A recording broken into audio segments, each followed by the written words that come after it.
All right, we're going to call this meeting to order. It is 5 o'clock on September 3rd, and we are going to go ahead and get started here.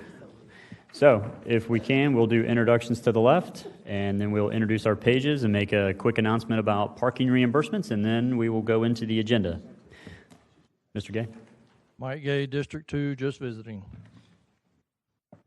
Good afternoon, Rockman Johnson, District 14. And to our pages, you don't have to speak. I'm really just joking.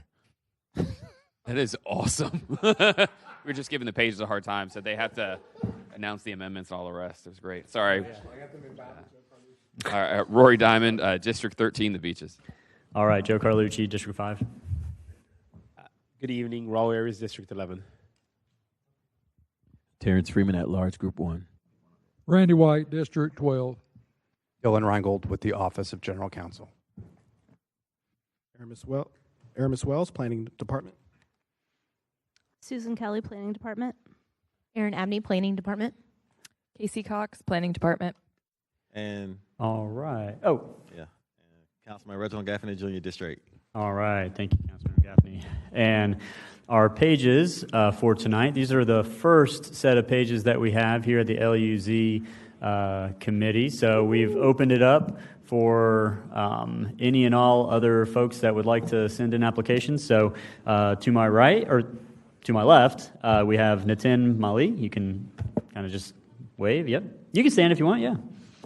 All right, goes to Bowles here in District 5, one of our greatest schools. And then we have Krisha Somani right over here. You can't see her behind the TV. There she is. All right, she goes to Fruit Cove Middle. Thank you so much for coming in, and hopefully we put you to work. So with that, and we do have one announcement for those folks who are coming in.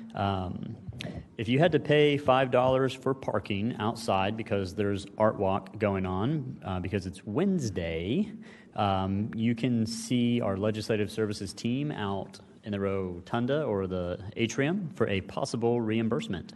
So normally there's vouchers, and tonight we got a little cross sideways with it being the same night as art walk. So if you're looking for your reimbursement, you can go out to the atrium, the legislative services, and they will talk to you about that. So we've got a few items that we're going to be moving around on, so we're not going to start out in exact order. So if you're following along, just listen for the page number, the item number, and the bill number, and we will go from there. Item number 1, do we have any cards for that? We do? Okay, so then we're going to go to, let's see. Okay. All right. Item number 1, 2025-172, open the public hearing. No speakers cards. This public hearing will be continued until 10/7/25. Item number 2, 2025-173, open the public hearing. No speaker cards. We'll continue this public hearing until 10/7/25. Now, the first action item being taken up is,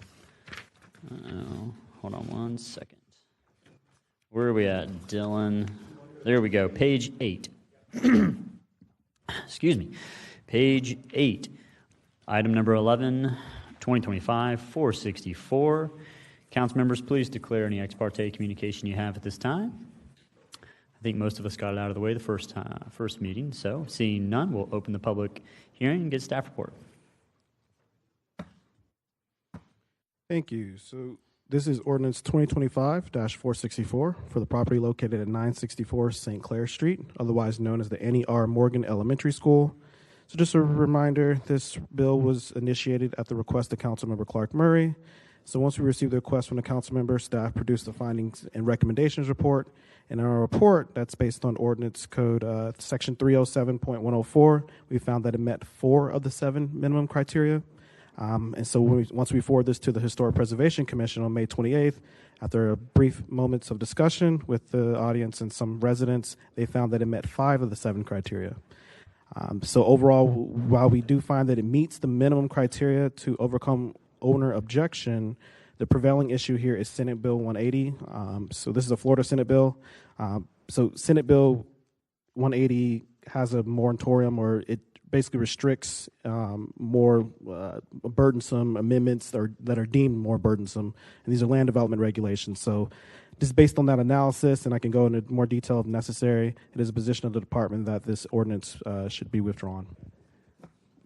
Okay. And I want to recognize Councilmember Clark Murray for joining us. Thank you so much. Right on time, as we are now on, I believe, your bill. So is anyone else joining us? No?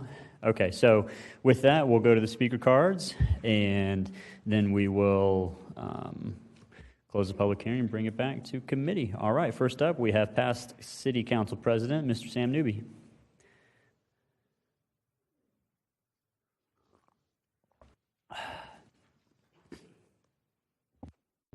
Good afternoon. My name is Sam Newby, 220 Riverside Avenue. I am totally against this bill. Number one, the school board is against it because it would make it hard for it to sell the building. Number two, the community is against it. And number three, by making a historical monument, it's going to be hard to sell. And then what we're going to have is blight in the community. And Joshua Christian is interested just trying to buy the building, which it will bring good to the neighborhood because the nearest school is 6 miles away. So that'll be school choice for the parents. So I'm totally against this bill because for the reason I said. Thank you and God bless. All right, thank you, sir. Next, we have Lisa Harris.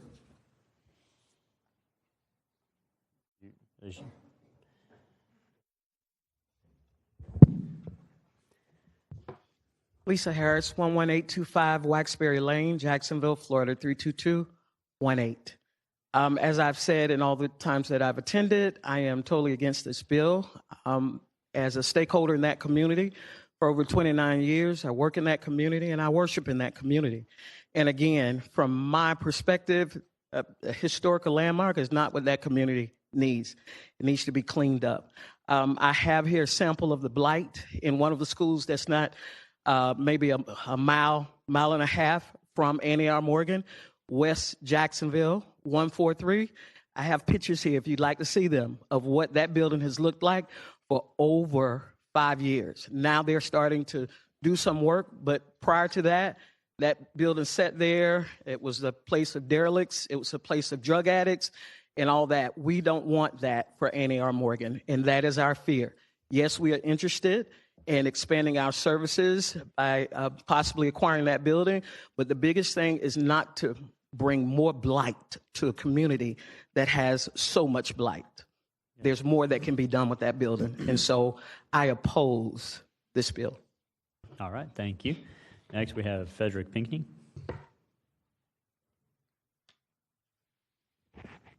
Frederick Pinkney, 5223 Clapboard Cove Court, Jacksonville, Florida. I am totally opposed to that for two reasons, but I'm not going to even give you 2 reasons. Number one, that community has been neglected for years. I've been in the Woodstock community since 1995. Nothing has been done there. Nothing. And the people feel like they say they have been deserted. Now, the biggest thing now is that school has been a landmark. Annie R. Morgan has been a landmark. And what we're saying at Joshua Christian Academy, we want that school to continue to be an educational center. We do not want that school to end up in a condition where people are going to just vandalize it. It's going to be a very bad place. Our emphasis here, and I'm going to be honest with you, is to care for that community. We really didn't even think this was going to come to all of this because our motive here was community-based, and that's all it's been. And since we have been there since 1995, that is all we've tried to do. And we believe that Annie R. Morgan is an opportunity for us to expand our community service simply because that community has been neglected. Nothing has happened in Woodstock area since I have been there, and the only thing that I can remember new there was a fire station, and that is it. Nothing else. And the people, there are not a lot of people to represent Woodstock. You know why? Because they feel like they have been abandoned. They don't care. Nobody cares about them. So that's what we're trying to do. We're totally opposed to this. And our efforts are only one thing. We are only trying to help that community. There's no financial incentive here. Nothing like that. There's no reputation trying to be built here. I work in that community. And the only thing we are trying to do is give that community hope, let that school become what it has always been, a landmark as far as students coming in there and making sure that that community is cared for. And that's our only purpose. And any other thing at that school or that facility would be detrimental. I am telling you, I know I am in that community since 1995, and that needs to remain a place of education for students and for teachers. And as well as that, and also, last few seconds, children, I see right now, there are children that are on the corner of Commonwealth and Detroit who are catching the bus to go to another school that normally were going at the A&R Morgan School. I see it every morning. It's a line of them. And what we're saying is we can allow those same children to walk to A&R Morgan, Joshua Christian Academy School, and be part of that community. And that's the only thing that we're trying to do. Nothing more. Nothing more. Thank you so much. All right, thank you, sir. Next, we have Sheila Newby. Okay, don't wish to speak? Okay, she opposes. And next, does not wish to speak, Karen Britt. She opposes the legislation. And then we have Carolyn Gayton, does not wish to speak, but opposes the legislation. So, with that, we will go ahead and close the public hearing and bring it back to committee. Well, Ms. Clark-Murray, did you want to speak on this? Because let me just say, I'm sure you're going to say this. There's two options here. We can withdraw it, or we can amend to deny it, or we can approve it. Those are the three options, really.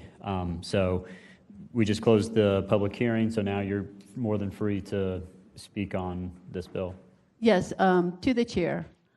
Good afternoon to everyone, first of all. So we have other speakers. I'm not sure. You don't have any additional cards? Miss, the Honorable Connie Thomas, did you fill out a card? She said she filled out a card. Yeah, I don't have a... Okay, we'll look for it. We believe her, yeah, if she wants to come and speak. Okay, yes. Open the public hearing? Yeah, we'll go ahead and reopen the public hearing. And ma'am, if you want to come down and just state your name and address, that would be great.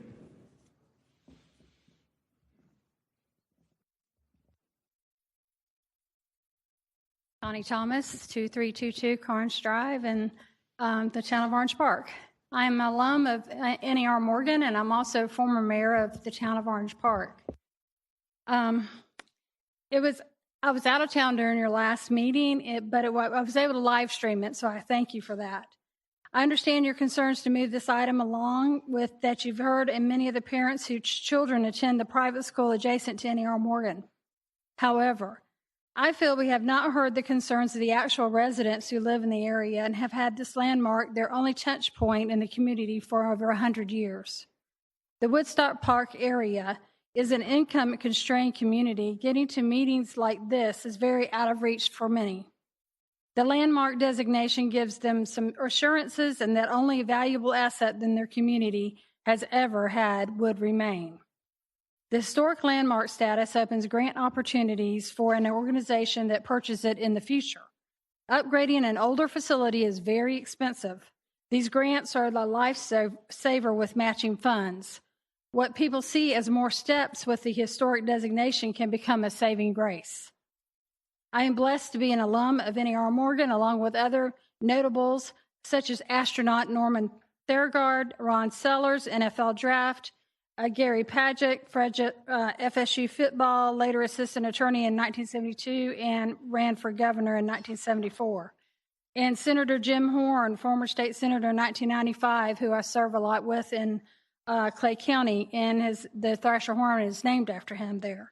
And Coach Wasdom, a PE instructor of NER Morgan, who has been inducted into the Space Coast Hall of Fame. This is a moment in time we will never get back. I pray that you will see the higher good that needs to be met here and confirm the need for the historic landmark designation. Thank you. All right, thank you, ma'am. And we did just have quite a few more cards come in. So I'm going to go ahead and read. Let me just see. A lot of them are do not wish to speak. So bear with me, everybody. We have Amanda Wiltshire does not wish to speak, but she opposes. We have Orlander Witcher does not wish to speak, opposes. Mildred Timmons does not wish to speak, did not mark whether she opposes or not. Okay. And then we have David Edwards, supports, does not wish to speak. Shyla Pinckney, Pinky, opposes, does not wish to speak. Charmaine Green, opposes, does not wish to speak. All right, give me a second here. Lori Johnson, opposes, does not wish to speak. Adrian Brown, opposes, does not wish to speak. Jasmine Clements, opposed, does not wish to speak. Sabrina Farmer, opposed, do not wish to speak. Edward Nagel, opposes, does not wish to speak. And the rest of the cards, do you want to speak? Is that 464?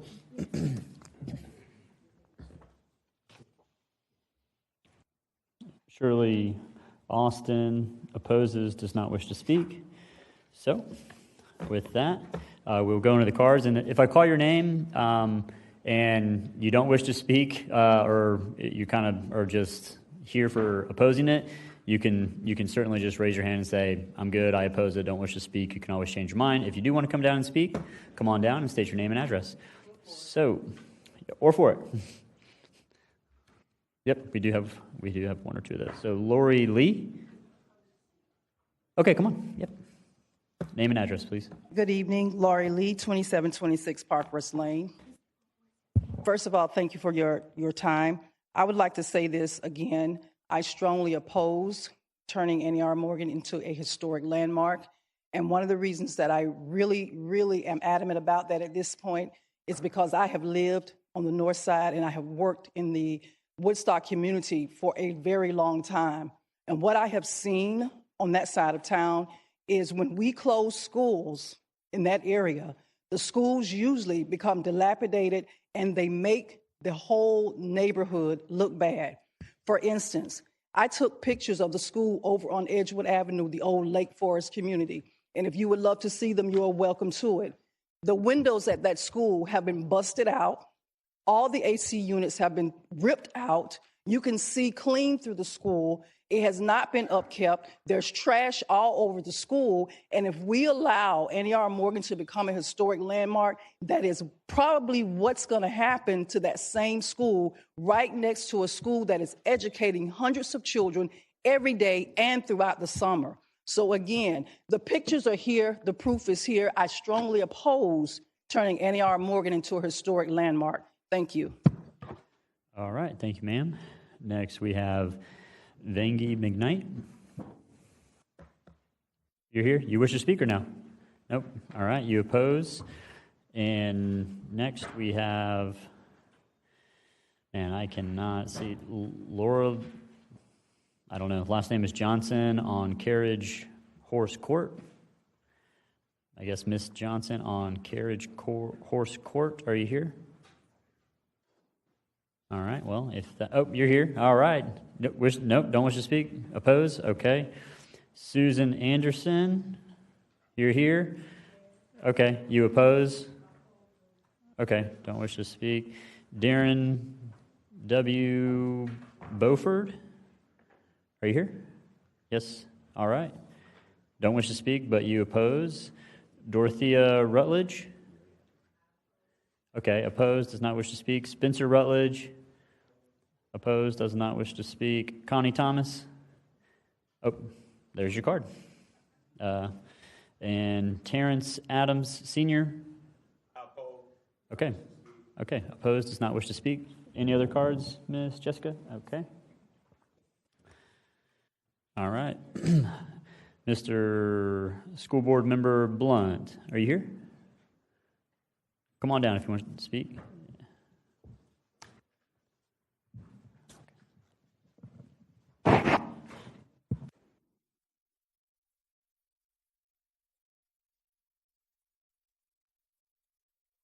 Good evening. My name is Reginald Blunt. My address is on file. I am here on behalf of the Duval County School Board, District 5, and I am in opposition to NER Morgan being labeled a historical site for various reasons. The Duval County School Board is responsible for the education of over 100,000 students and managing teachers and property. If we were to turn NER Morgan into a historical site, it would make it problematic for the school board. Here's why. There's a lot of stipulations that come along with being a historical site, which includes any type of renovation, any type of structural improvements. It would really impede that property from becoming attractive to either sell or do whatever we need to do with the property. Now, a council person in District 9 has been dead set on inflicting herself into school board business.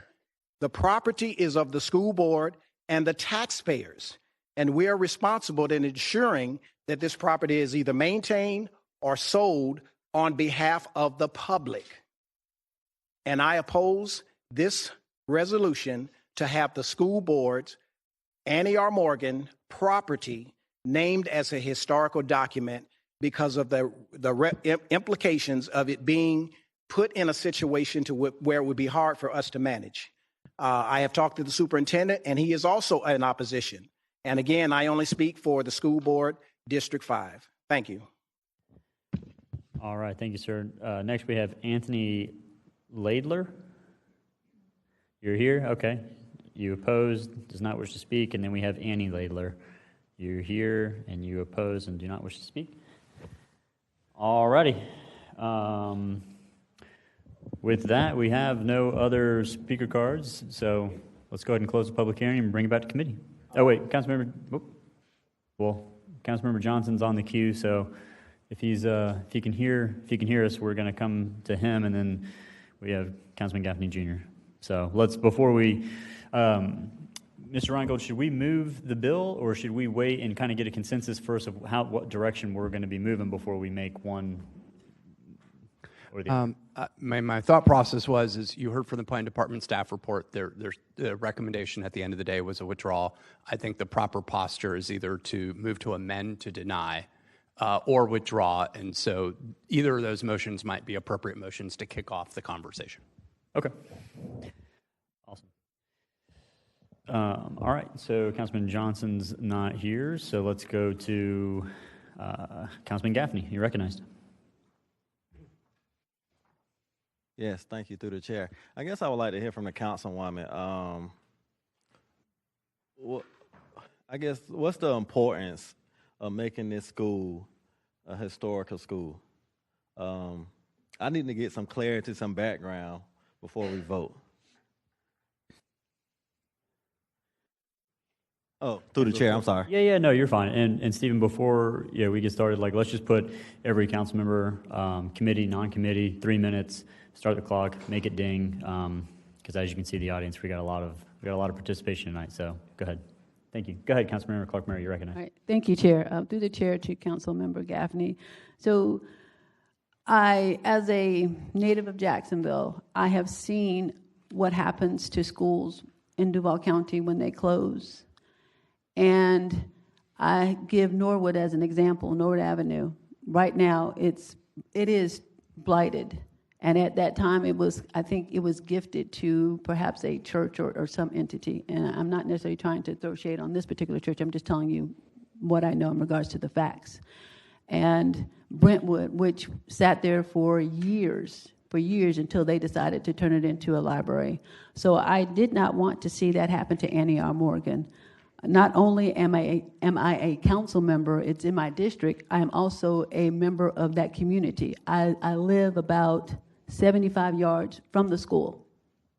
So it is important to me, and when I announced my intent to my Woodstock Neighborhood Association, they were elated. It is important to preserve that building because it can become the heart of that community. We don't have the community center that we used to have, which is at Woodstock Park, Edith Ford Brown, because we have it's been leased to a dramatic company. And so in a sense, the community is X'd out. We can use the park, but we don't have that community center. And we don't have one in Woodstock. And so the idea with landmarking it is to preserve it for the community And in wanting to do that, I discovered all the people who attended there, such as Norman Thagard, who broke the sound barrier back in 1995. You see the list that the Honorable Connie Thomas mentioned in regards to the notable people who have attended that school.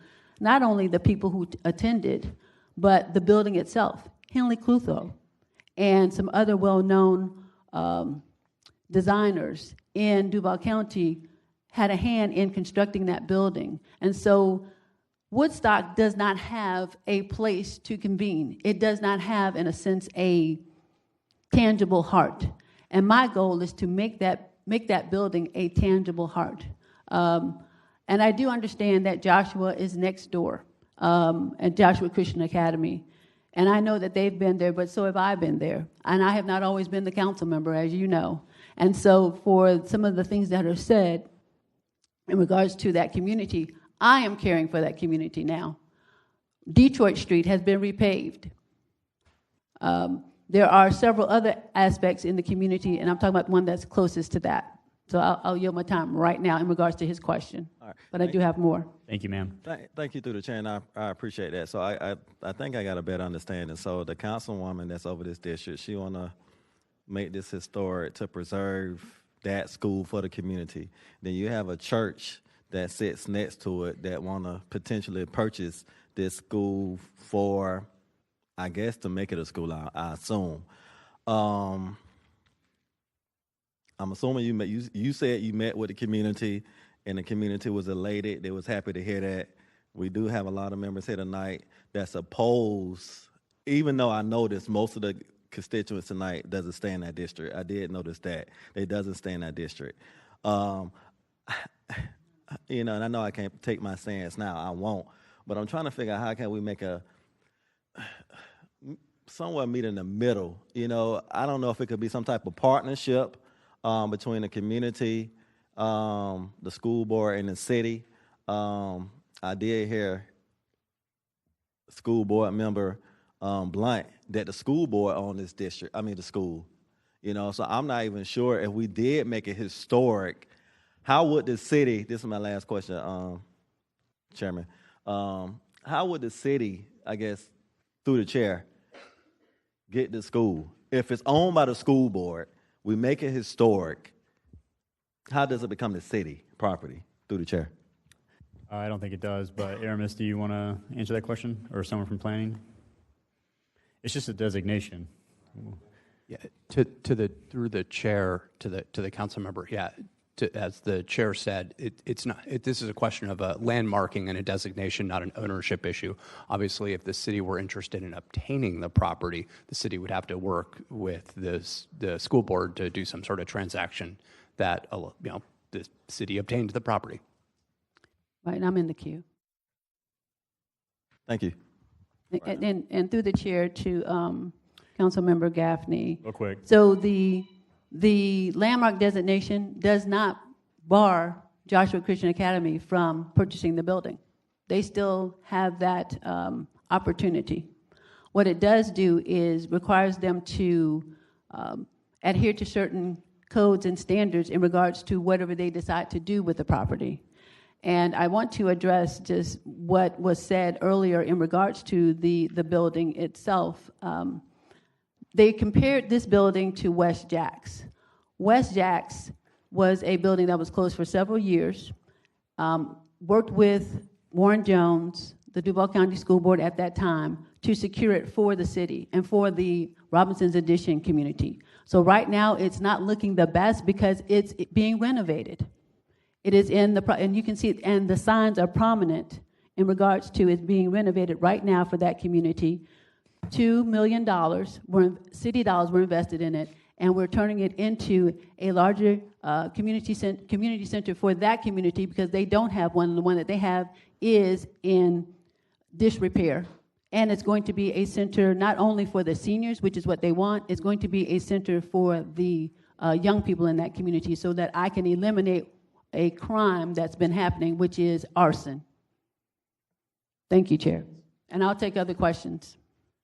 All right, we're going to just continue to go through the queue here. So, Councilmember Johnson, you're recognized. Thank you. I have questions to the through the chair to the the council's office or to Mr. Wells. Senate Bill 180. I heard and I understood that the recommendation is withdrawal based on Senate Bill 180. Does that tie the hands of the committee in your recommendation? So maybe this is more legal than anything else. Since it was, does it say that the committee has to do a certain action, one way or the other? Through the chair to Councilmember Johnson, no, that's just the recommendation of the planning department staff, and the Office of General Counsel would support, based upon Senate Bill 180, either a denial or a withdrawal of the item.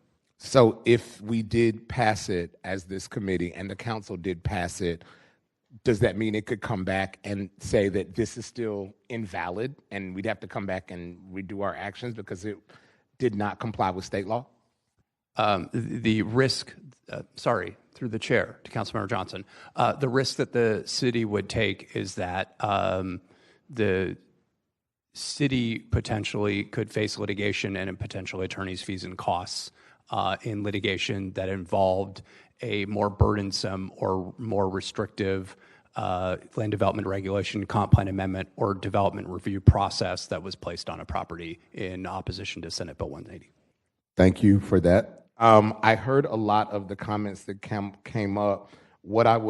I did not hear any competent, substantial evidence. Having grown up myself in this, I don't have an opinion yet, Mr. Chair, but I'll tell you, I grew up in Mixontown, and so I spent a lot of time in Woodstock in that area, and to hear them say that there had been nothing done is just absolutely not true.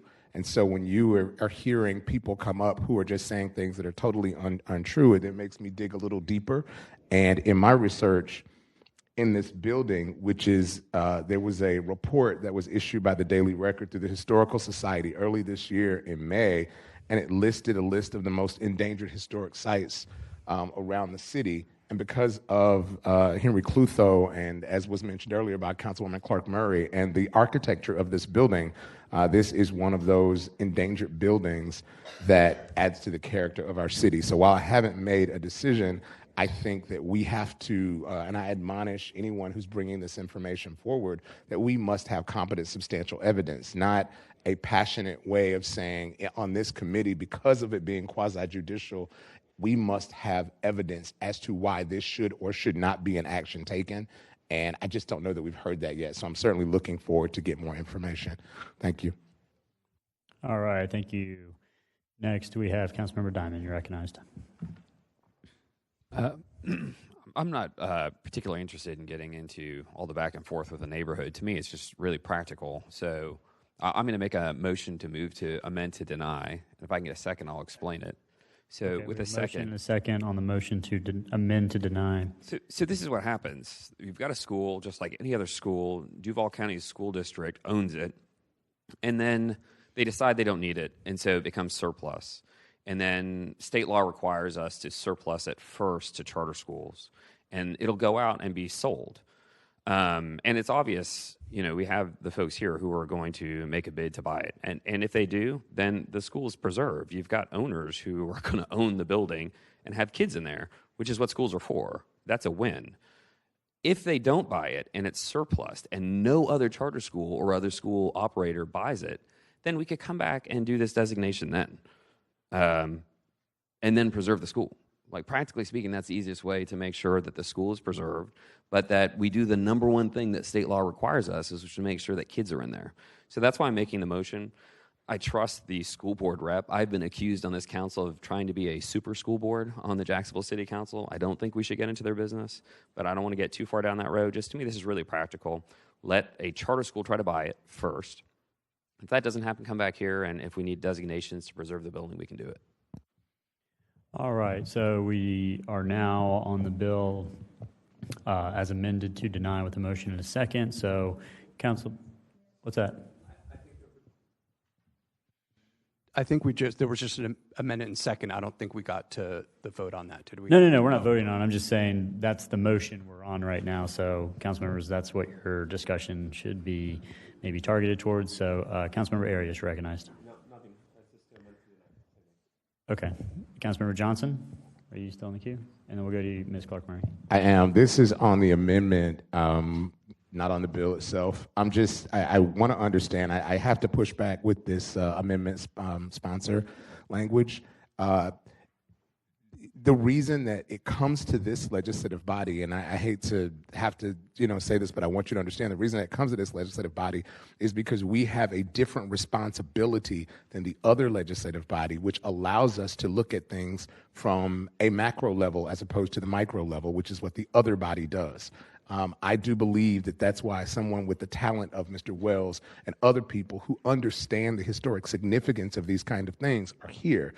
The reason that the designation, from my understanding, is being requested is to preserve not just the integrity of the building, but to also give a moment before we move forward, because if these designations aren't put forward, I'm not saying I'm with it one way or the other, but if they are and we're not looking at that, then there could be catastrophic, destructive things that are done to this facility that we can't come back from. So that's why I'm taking a look at it. I don't know at this point that this amendment is the right way to go. Thank you. All right, Councilmember Clark Murray, you're recognized. Thank you, Chair. So to the committee, you are correct, Councilmember Diamond, in regards to the process. But one of the issues is that the school board has not completed that process. There is a custody report which I solicited from their representative, who happens to be Randy Gallup, and most of you know him because he comes to the planning commission meetings all the time representing the school board. And so that study was just completed. So it hasn't been declared surplus yet. So there isn't any, most of the actions that were mentioned by the Honorable Sam Newby and several others on the 5th of August could not have taken place yet because they won't declare it surplus until their October 7th meeting. Now, one of the school board members is here talking about his position. I would have to defer to Mr. Reingold or some other counsel. I'm under the impression that he really can't tell us how he feels about it because he's supposed to vote on it. And so he can't share his opinion, just like the same way that we can't, just with some developer or whomever. So I'm not sure what we should think of that. Also, I gave you some documentation. I want to dispute some of the things that were said earlier. Oh, let me get back to the report. So the report talks about what it would take for the school board to basically demolish the building. And so in the custody report, it says that it would cost Duval County School Board over $500,000 to demolish the building. With the building being closed, they save $700,000. So you do the math, the difference is $200,000 or so. So it's not in their best interest to demolish it. And with that being said, that is what the school board has been waiting on, to look at that report. So they haven't made a decision one way or the other. I've spoken with Dr. Bonnier in regards to it as well. Okay. Well, yes, I will continue if you allow me. 30 more seconds, yeah. Okay. And so with that being said, once again, as a school board, they have not made a decision. They wanted to read and wait for their report. And I have a copy of the report right here. And I'll end with that part for now. Okay. So real quick, before I go to the next speaker, Mr. Reingold, are we taking a hand vote on the amendment technically? There would be a hand vote on the amendment, and I certainly, before we take it, I'd just like to explain it. Okay, sure. But I'll back to the chair. Okay, all right. And last speaker is Councilmember Diamond. I just want to speak up on behalf of Reggie Blunt because he was just attacked. He's an elected official, and this dais was just used to impugn his right to stand up there and have an opinion. He's absolutely allowed to stand up there and have an opinion. And if the standard is an elected official can't visit another body and have an opinion about something that they'll vote on later, then that would also apply to committee, Jacksonville City Council people who are not on this committee having an opinion about things that they'll vote on next week. So if that's a standard, it applies to everybody. All right. Chair, do you, if I may? No, we're gonna. Okay, because I did want to rebut, but that's fine. I know, but we gotta. So I'll weigh in, and then we'll go ahead and take a vote. I mean, for me, just a few observations. The one observation that is interesting is that a lot of the speakers that came down here don't even have the same zip code. I think there's only one who had the same zip code as the school. So typically, that doesn't carry as much weight as it would for someone who actually lives in the same zip code, let alone the same area. So for what it's worth going forward. And then, but really the biggest issue here is Senate Bill 180 is pretty much just making us throw out a lot of legislation. And one of my bills is, two of my bills are lumped into that. So, you know, it's unfortunate, but it's not able to even stay on the books if we were to even vote it up, because we would be sued, and there's just a lot of backlash with that. So for that, we're gonna close the discussion on the amendment. We're gonna take a vote on the amendment, and then we will go to discussion on the bill. So all in favor of the amendment to deny, signify by raising your hand. All right, the amendment carries. So now we need a motion on the bill as, all right, motion and a second on the bill as amended. Councilmember Gaffney, you're. That supersedes. Point of order, Mr. Chair. Yeah, Don't we still have to call for the nays or no? Oh, for the record. Sorry, yeah. I'm sorry. Point of order. That's Yeah. to No, the chair, you're right. To the council. All opposed. Okay, so 2 against. So the bill, the motion passes. Okay, Councilmember Gaffney, you're recognized. Thank you, Councilmember Johnson.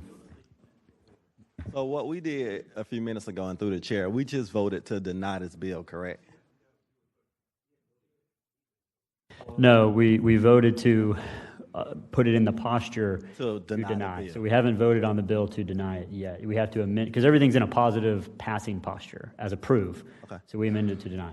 Okay. So through the chair, to my colleague to my left, Clark Murray, what I recommend that we do, that you do, is withdraw this bill, because if we vote this bill down, this bill can't be taken up for another year, correct? Through the chair to Dylan. Through the chair to the council member, pursuant to the rules, if a bill has been denied and it hasn't been substantially changed, it cannot be introduced until 12 months have lapsed. Yeah. So through the chair, right now you don't have the votes. So my recommendation to you, it's up to you. You're the council person for this district. You just seen 5 individuals vote no. I haven't made up my mind yet how I'm going to vote. I heard the community. I heard yourself. But I want to give you an opportunity to withdraw this bill. And potentially in 6 months, when the school board make a decision, or whatever the case may be, we can revisit this opportunity. Through the chair to Councilmember Gaffney, I appreciate that. I appreciate your smile and everything too. You're not looking like rah. All right. So through the chair to Mr. Reingold. So I thought it was just the opposite in regards to the motion. So if I make the motion to withdraw, or ask the committee to make the motion to withdraw, what is the time frame for me being to reintroduce the legislation? Through the chair to the council member, if a bill is withdrawn, there is no time period that needs to lapse. Okay, fantastic. And with that being said, through the chair to Councilmember Gaffney, I do like your suggestion, I do. And I realize about the other aspects, like Senate Bill 180. It impacted another bill that I had that I think would have been really substantial to the city. But so with that being said, to the chair, I would like to, I hope someone will move that we withdraw the bill as opposed to denying it for the reasons that were stated earlier. Also, just some other things. No, we got to. Okay. Let's stop Okay. let's Okay. stop right I'll there. stop at that then. But just like I said, move to withdraw. Well, yeah, because we're currently on the bill as denied. So can we just change? Can we now just make the motion to withdraw? Because all we've done is voted to change it from approve to deny. I heard a motion, and I've got a motion on the bill as amended second. Okay, got it. I've got that on. I just want to make sure we were in the right posture. Thank you, Chair, for giving me. So we're good to make a motion to withdraw. If someone wants to make a motion to withdraw.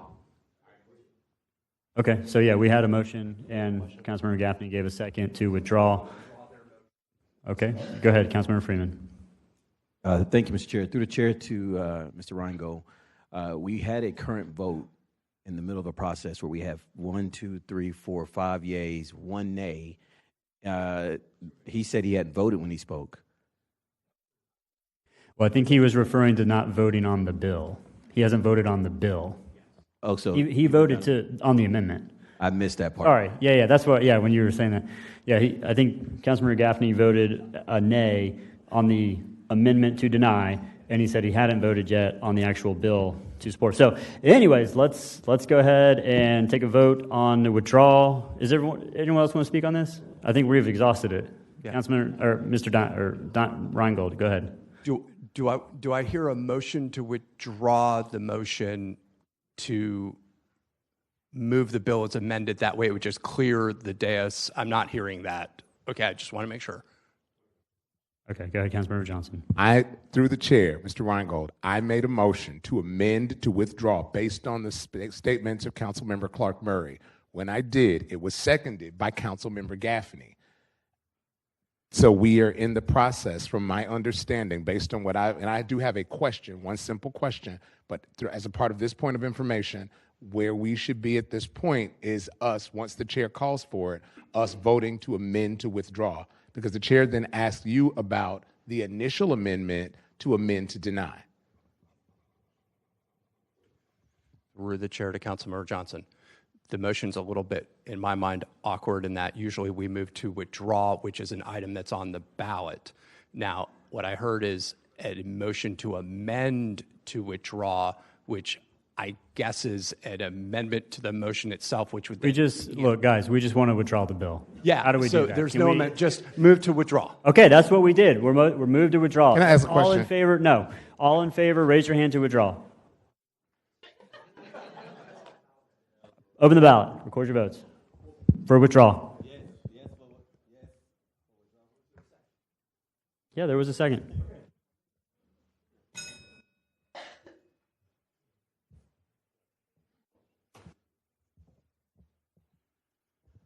Six yeas, 1 nay. By your action, you've withdrawn 2025-464. All right.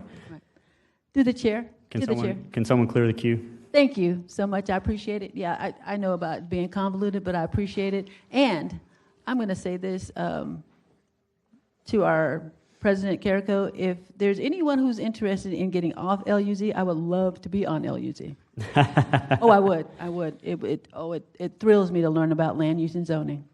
All righty. Well, Mr. Carrico, if you heard that, you have the power, sir.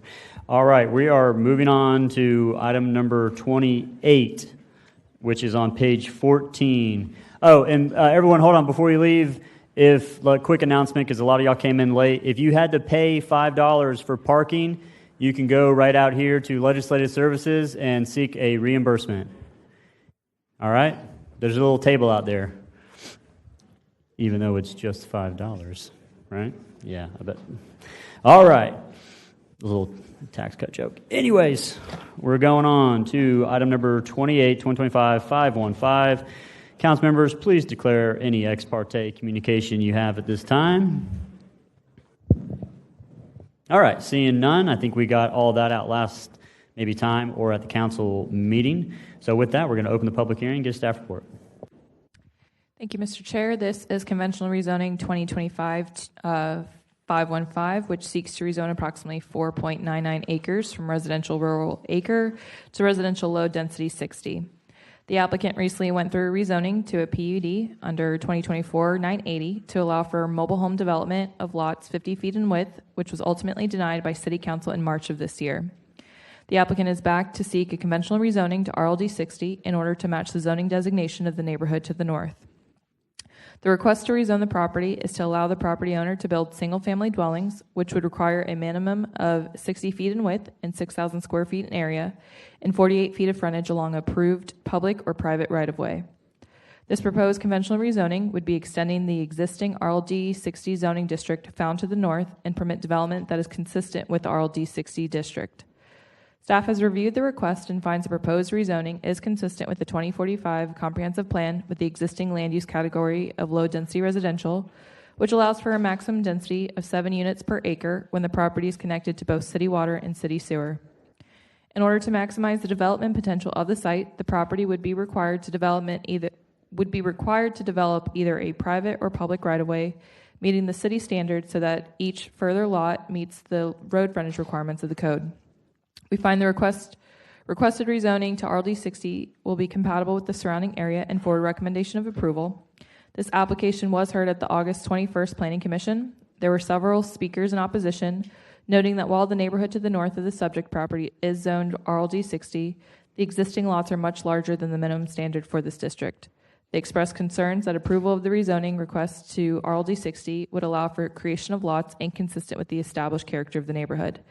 The commissioners expressed minimal concern, but inquired about roadway capacity, to which staff responded that the nearest roadway was operating at 37% capacity. The commission voted unanimously for approval. All right. Thank you for that. Now we will go to the speaker cards, and first up, we will let the applicant start, Mr. Parker. And if you will, sir, we do need a speaker card from you. It might have gotten lost in the shuffle, but yeah, we just need that before you leave. So.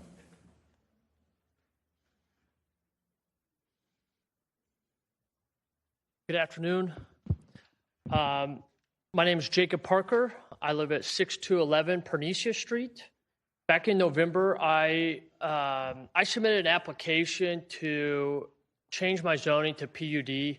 I own 5 acres in a RLD 60 neighborhood, and ultimately, I just want to use my property for as much as I can. At that time, I submitted that request for, I have 2 mobile homes on my property, and I submitted a request to do modular homes, and the neighborhood didn't want that, and which is, I totally understand. So we had some meetings with Dr. Johnson and the neighborhood at that time, and to try to come to a resolution. At that time, the neighbors basically said the 21 units that I was proposing is too many. I should reduce that. And they thought that the PUD, they didn't like the idea of me having a PUD when everybody else had an RLD 60. And Dr. Johnson suggested if I change it to RLD 60, would that be better? Basically, for the most part, almost everybody agreed that it would be better. They didn't say that they would necessarily agree to it, but they liked that a lot better. They didn't like the idea of PUD. And then the other was they didn't want the modular homes. Those are affordable housing. You know, they go on permanent foundations, but I totally understand that you don't want maybe modular homes in this area. So I went back and I changed it to the RLD 60. I've scrapped the modular homes. It'll be site-built homes. I passed out basically the first thing what you guys are getting is some pictures of the front entrance to my property. I'm at a dead-end road, and my 5 acres has a gravel road down it. I have 2 houses and 2 mobile homes. And essentially, I'd like to do a paved road down the middle, 20 foot wide, a cul-de-sac, houses, drainage, a detention pond. Some of the neighbors in the last meeting were concerned with flooding and drainage. They mentioned, one particular mentioned that their front yard, their ditch fills up. It doesn't have anything to do with my property. My property drains directly into Fishing Creek, so it doesn't go to anybody's neighborhood. But if I do the development, I'm forced to have a detention pond. So all my water, instead of going right to Fishing Creek, would now go to a detention pond. So that would actually improve some conditions. As far as the roads, my direct route out to West Connect, I measured that and compared it to the rest of the neighborhood. The traffic would go on about 14% of my neighborhood, of all the roads. There's some concerns about walking the neighborhood and stuff like that. My daughter and my wife and I, we walk the neighborhood every day. And, you know, we love walking on the streets. but the traffic, about maybe 12 homes, 13 homes maybe, it's really only going to affect the roads of about 14% of the roads. So you still have like 86% of the roads if you're choosing to walk on the roads. Overall, and the neighborhoods, what I sent you with the site plan, they came back when I did the RLD 60 and they said, well, we want to see a site plan with the application. I said, well, it doesn't have a site plan. And they requested that, they still want to see it. And I said, no problem. So I actually submitted in May to all the neighbors. I told them what my plan was, what the revised plan was. About a month after that, they contacted me and I was open for questions. They had a lot of questions, so I was fielding a lot of questions. In June, they asked if we could have a neighbor-wide meeting, and I agreed. I set it up at the library there. We had about 40 people in the neighborhood in June come out, and they wanted me to bring the site plan. That's what you guys are seeing right now. I gave that to everybody, and so we could field questions. I think ultimately at this point, most people I think are good with the houses. I think they just still don't want that many. They feel like 12 is still a lot, like too many for the neighborhood. And then I think the different width of lots, I know that's been brought up, but overall, what I'm going to do to the property is going to look so much better than what it currently is. I put a lot of my time and energy into renovating every building on there. I own them all, and I renovate them. I put almost $100,000 into renovating them. I lived there with my wife for 5 years. I want the outside of my property to look really nice and enhance the neighborhood, not take away from it. That's my goal. Thank you. All right. Thanks, sir. And we'll give you a couple minutes at the end for rebuttal. So first up, we have Jerry Lowe. He opposes, does not wish to speak. And then we have Lockett Jones, supports, does not wish to speak. Brooke Bradley, do you wish to speak? Come on down if you do. There you are. And next we have Joanne Prescott. Come on down in the front row. Joanne Prescott. Deborah Lowe. Come on down to the front row. And then we have Matt Burnett. Come on down. Kathy Wright. And Mike Kochara, I think. Kochara. So it's kind of scribbled there. Come on down to the front row. They'll direct you on where to sit. So first up, we have Brooke Bradley. Name and address.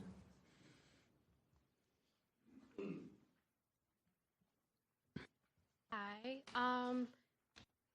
With the neighborhood meeting, I oppose this Sorry, action. name and address, ma'am. Go ahead. Oh, sorry. Address on file, or do I say my actual address? You can just say your name and address on file. Brooke Bradley, name on file, or address on file. There you go. You got it. So I oppose this. For the streets are too narrow for the traffic. He says it's only going to increase just a little bit, but that little bit is pretty major. A lot of people do walk their dogs, their children. That's my main concern because as a mother, I have a child that we walk the streets in the evening, and increasing the traffic even just a little bit is just not safe. I live on the main road that he's talking about being wider than the rest, and it alone, with just a little increase of traffic, it's just not safe. There isn't enough room to put sidewalks. And let's see. I think it's just disrespectful to the neighborhood when he was telling everyone about plans that he had made, but they weren't actually the plans that were written down. If there was a way to put sidewalks and increase the roads, that would be nice, but that's just, the neighborhood is too quaint for that. There's no room for construction to increase the roads. So that's my main concern, and that's why I oppose it. It's just a traffic increase. All right. Thank you, ma'am. Next, we have Joanne Prescott.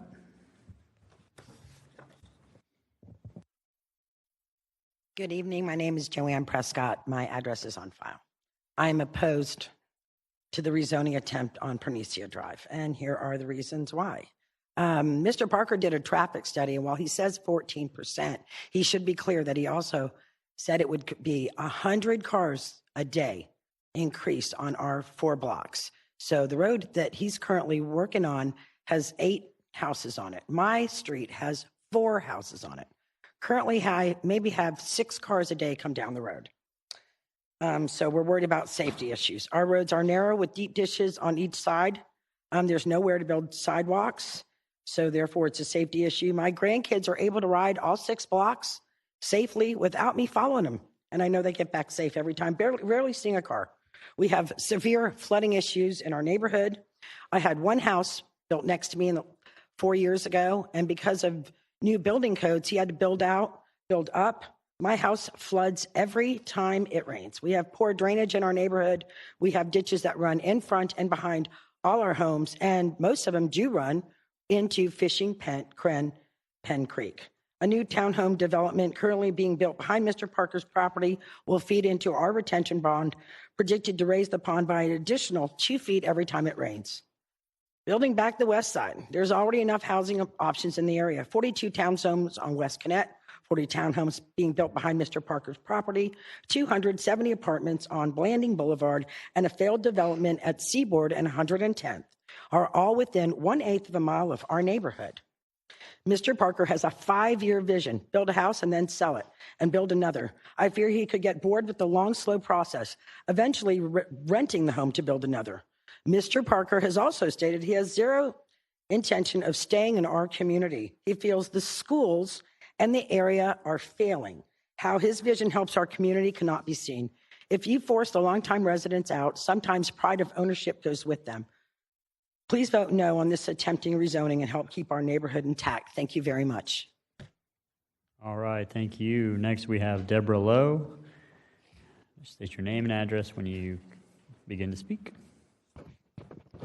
I am Deborah Lowe, and I reside at 5944 Joy Drive South. My property directly borders Mr. Parker's land, the site of the proposed development and rezoning to RDL 60. I am opposed to the development as proposed, as I believe the planned project's density is not consistent with the character or scale of our community and surrounding neighborhood. My preference would be for Mr. Parker to construct 4 to 5 well-designed homes with spacious yards that would better complement the existing neighborhood. His engagement with the community to discuss the compromises that are alternatives to his plan have been kind of iffy. Sometimes we get 10 houses, sometimes we get 12 houses, sometimes we get 16 to 18 houses. Does that include the 4 that he has on his property, or is that in addition to? Approximately 10 months ago, in November 2024, Mr. Parker cleared hundreds of trees from his property without first obtaining a permit. Although he was subsequently granted a site clearing permit in April of this year, which is valid until December, it remains unclear when the debris will be removed.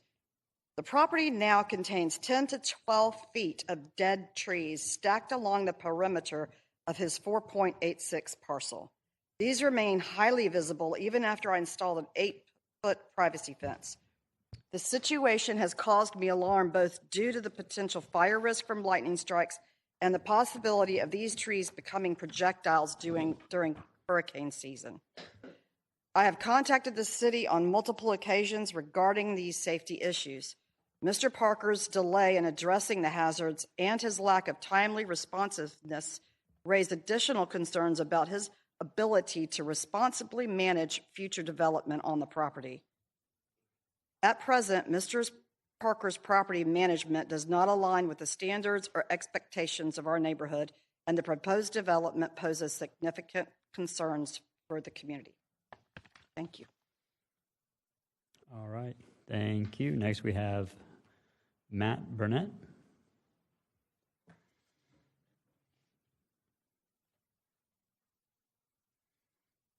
My name is Matt Burnett. My address is on file, Council. There's good reason for me to believe that a compromise can be reached that would satisfy both the developer and the community I do not believe this rezoning matches that. I would like to see further work between the people and not allow this zoning to go through, which does not require a definite plan. Even though he did a definite plan, it is my understanding this definite plan is not guaranteed to be the plan that is used. Thank you. All right. Next, we have Kathy Wright.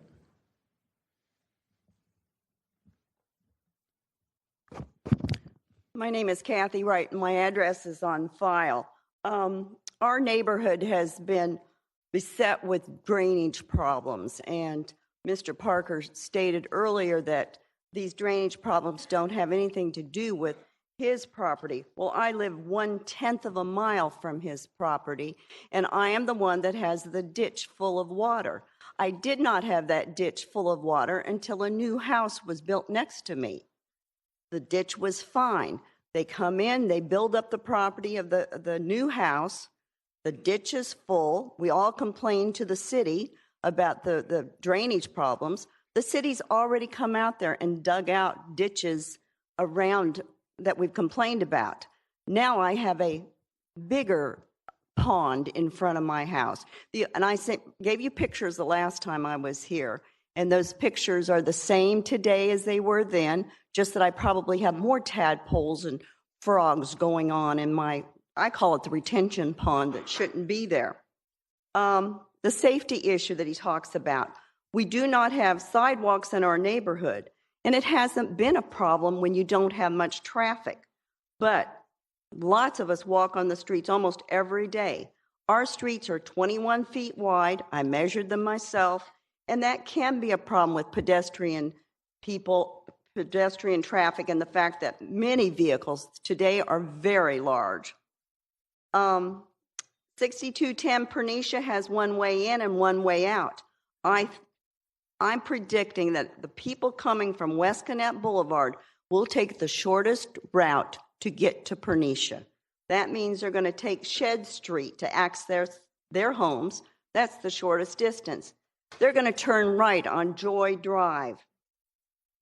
Joy Drive has a turn that is a 90-degree turn. I have seen that street close to where the turn is. Vehicles parked on both sides of that 21-foot wide street. This is a recipe for disaster. Please think about this and remember, his actions speak louder than all the words he's given us. Thank you. All right. Next, we have Mike Kocharan? Yes, sir. Sorry, it's small. And then after Mike, we have Carolyn Chance Santhong. So come on down, Miss Carolyn. All right, Mike, state your name and address, sir. Michael Cochran, 6350 Johnny Circle West. My property is located directly across the pond from this property. And my property and all the other properties directly across the pond are all RLD 90s. And even the properties that are 60s that are near his properties, again, they're large properties. So I think having a RLD 60 is just not the same zoning in that neighborhood if it's not the same zoning as a lot of the properties, even if it's the same zoning as some of the properties are still much larger than a 60. And I just want to, the issue of walking would be a problem there with increased traffic. There's a number of people that walk dogs. There's a lot of people, elderly people like myself, I'm elderly, that walk every day in that area. And those streets are narrow and there's no sidewalks for those streets. And just the was that Joy Street or Joy Avenue? Joy Drive. That is not only a 90-degree bend, it's a blind bend. You cannot see around that at all. And so you basically have to stop to go around that road safely. So I think, and people are going to use that because that directly connects to this property. So I think it just presents a lot of safety issues. It's just not in keeping with the rest of the properties in that area, and I oppose this and would hope you reconsider. All right, thank you, sir. Next, we have Carolyn. Come on down, state your name and address. Good evening. My name is Carolyn Chance Sangthong, and my address is on file. Long before any of this recent construction began, our neighborhood has experienced significant issues with the open ditches, with standing water, and erosion in Fishing Pen Creek. Now what happens that all three adjacent properties, the Kia expansion, the development of 48 townhomes, and Mr. Parker's, as highlighted in your packet, have cleared nearly 10 acres of trees just this year. Even with the retention ponds in place, eventually that water overflows to Fishing Pen Creek. I have witnessed significant erosion and sand displacement in my short 6 years of living on the creek. In the Land Development Procedures Manual, Volume 2, Section 5.1.1 explicitly states that all stormwater runoff must ultimately be disposed of in a manner which will not cause damage to upstream or downstream property owners. The manual also mandates a 6-month inspection report to ensure compliance once a project begins. Now, given that significant, unpermitted development has already occurred, and it's been 9 months, it really is unclear to me how these responsibilities have been met. We understand that even his past tree violations were addressed through a retroactive permitting process.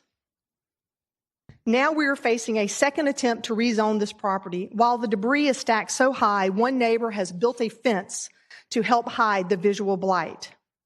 Of further concern for me as well is this increased traffic you've heard about. It is a blind corner, and you have a map in your packet that shows the 4 access points to Mr. Parker's project on Pernicia Street. While the staff report does address capacity from the feeder road at West Connect Boulevard, we are concerned about the lack of a traffic impact study on the local road and the closest point of ingress, which is Joy Drive South and West, where they come together. Due to overgrown hedges, the intersection clearly lacks the clear sight triangle mandated by the Florida Department of Transportation. And even with recent city cleanup efforts, the visibility is still severely limited. And until your nose is already making the turn, you cannot see around that corner. Feel free to look at Google Street Images to see it for yourself, but we have also included images in the packet. This creates a significant safety hazards for drivers and pedestrians. We respectfully request that you deny this rezoning until Mr. Parker has addressed the current problems that he has created and can return with a clear, detailed, and verifiable plan to protect our community. Thank you. All right, we have no other speaker cards, so Mr. Parker, you have 3 minutes.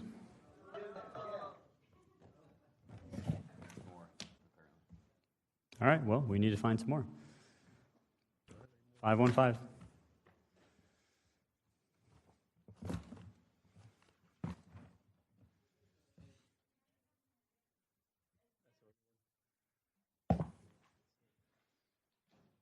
All right, we got some.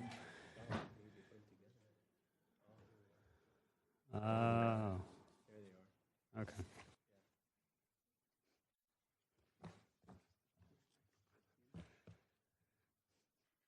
My card guy is under the weather, so we'll give him a break. Yeah, there was only about 12 missing.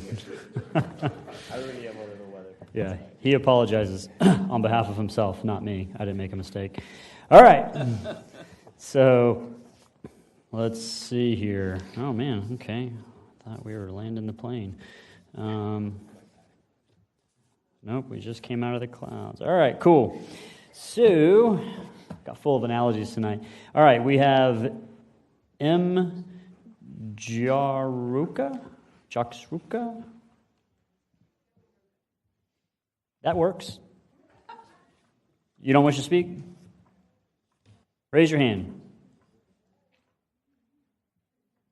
Okay, she doesn't wish to speak, but she supports it. Man, you got this card filled out all wrong. No wonder we didn't find. I'm just kidding. All right. It does say support on here, by the way, but we'll put you on the record as opposed. You're sitting on the right side of, I guess, the audience there for that. All right. Noah Henderson. You want to speak? Oh, you don't have to. Oh, he's coming down. All right. Oh, there, Jacob Parker, there's your card. What do you know? All right, next we have Jerry Hetherington, Fran Hetherington, Jennifer McCary. Okay, come on down. And then Ann Staley. Ann Staley. Come on down to the front row, and so we can make sure we get a speedy process. Mr. Noah? Yes, Name good and address, afternoon. sir. You got 3 minutes. My name is Noah Henderson. I live at 6235 Nancy Drive. I've been a resident of that area for 43 years. And my main concern is the type of development that's going on. Because if you go and do an assessment and go to city property appraisal and see what those homes are assessed at, and the footage of those homes in that area, that's what I'm supporting. If he could do that, but not to do what the plan he has said. And that's my main concern. Also, I echo what the neighbors have said about the traffic. Very familiar with that blind spot because I almost got hit there once. And also the drainage. Right now, the drainage is not that good. I was trying to get my yard cut, and the people said they came in and said, oh, because of the rain, it's not draining. They couldn't cut the yard, so it's been over a month. And years ago, when they came in to put the sewage in, I had some issues at that time, and the geese had a good time. I didn't know I had bought waterfront property in the front yard, but anyway, I am opposed to the zoning, and hopefully that you all would be considerate as also. Thank you. All right, thank you, sir. Next we have Jerry Hetherington. See? He's sick. Come on down.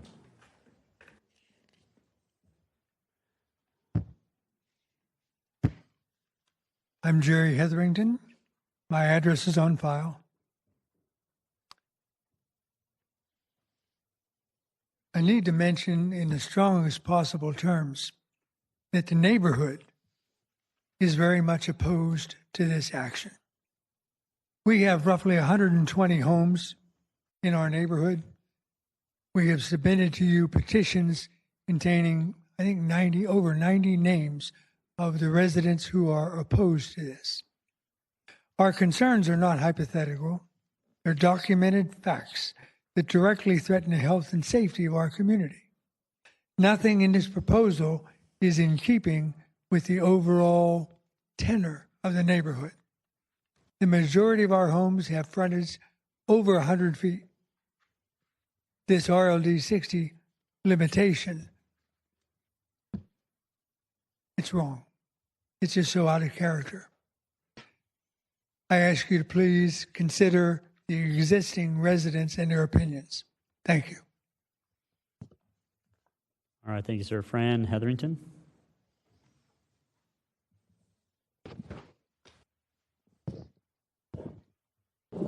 Hi, my name is Fran Hetherington. My address is on file. Good evening.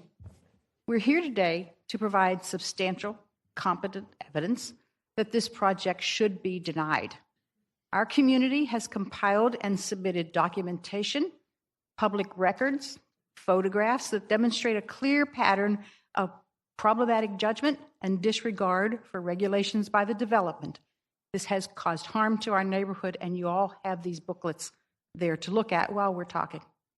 Last week, I highlighted several areas of concern. Questionable professional judgment. The developer's actions, such as using recreational vehicles for residential purposes on the property, indicate a disregard for municipal codes and permits and have resulted in fines. Also, disregard for regulations. The developer bulldozed over 100 trees without a permit. This action, which was reprimanded by the Planning Commission in August, and shows a lack of respect for regulations and the well-being of our community. Further, despite recommendations from council members to communicate with the neighborhood, the developer has failed to do so. He mentioned one meeting that we had in a library that we asked him to have. It took him almost 10 days to decide he would talk to us. His pattern of incompatible plans. This is not the first time this property has been presented with an incompatible plan. The developer's previous planned unit development request was denied, and the local Southwest CPAC has also recommended denying the current application based on this documented pattern of behavior. By returning with a conventional zoning request, the developer is strategically avoiding a specific site plan, preventing public and commission scrutiny of his true intentions. This documented pattern of behavior shows that this developer cannot be trusted to follow the rules. For the health and safety of our community, we urge you, please deny this project. Thank you. All right, thank you, ma'am. Next, we have Jennifer McKenzie. All right, she opposes, does not wish to speak. Ann Staley.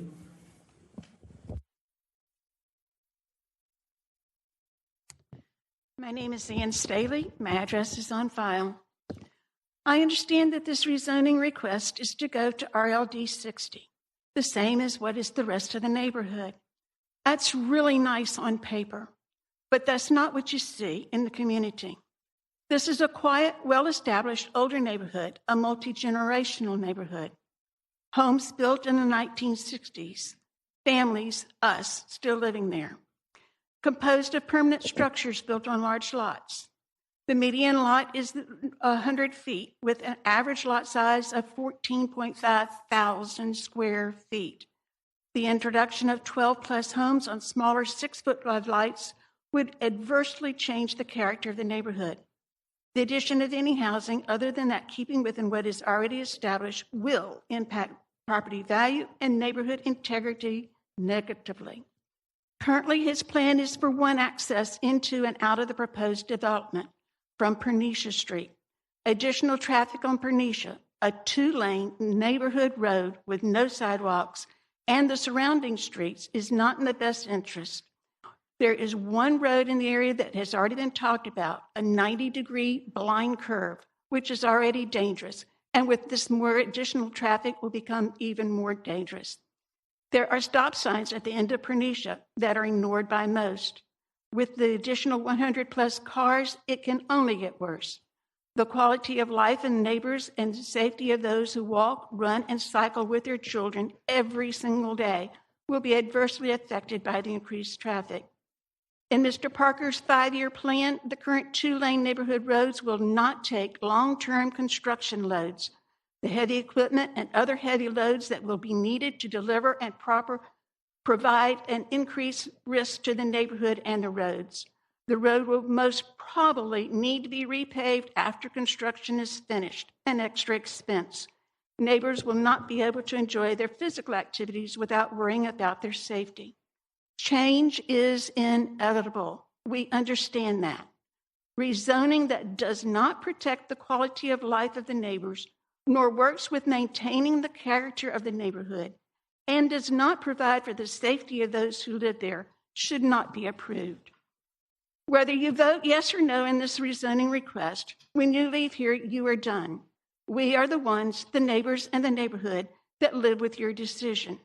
I respectfully ask for a vote against this zoning application and other alternatives be considered that better serve the needs of the neighborhood. I suggest exploring options that preserve green spaces, the wetlands, and minimize the impact on the community. Sorry, I was just thinking about my dad. We lived there for 60 years and just passed away. Thank you. I'm sorry, ma'am. Thank you. Next, we have Arthur Doss. Oh.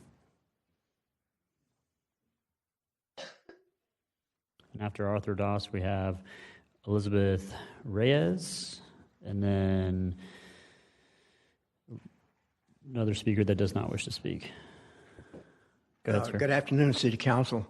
My name is Arthur Doss. I live at 6289 Nancy Drive, 32244. I've been living there for over 40 years, and water mitigation is a major concern for us. Several years ago, when 295 was put in and several box stores were built up, the city bought out a trailer park that was between Nancy and Blanding Boulevard. The city had constructed a 15-acre retention pond to mitigate the water flow. Since that time, it's just gotten worse. On September the 11th, 2017, the water flooded our home. We got 2 feet of water in our home. And I think that the more construction we put in, the less sponge we're going to have to accumulate the water overflow. Thank you very much for your consideration. All right, thank you, sir. Next, we have Elizabeth Reyes.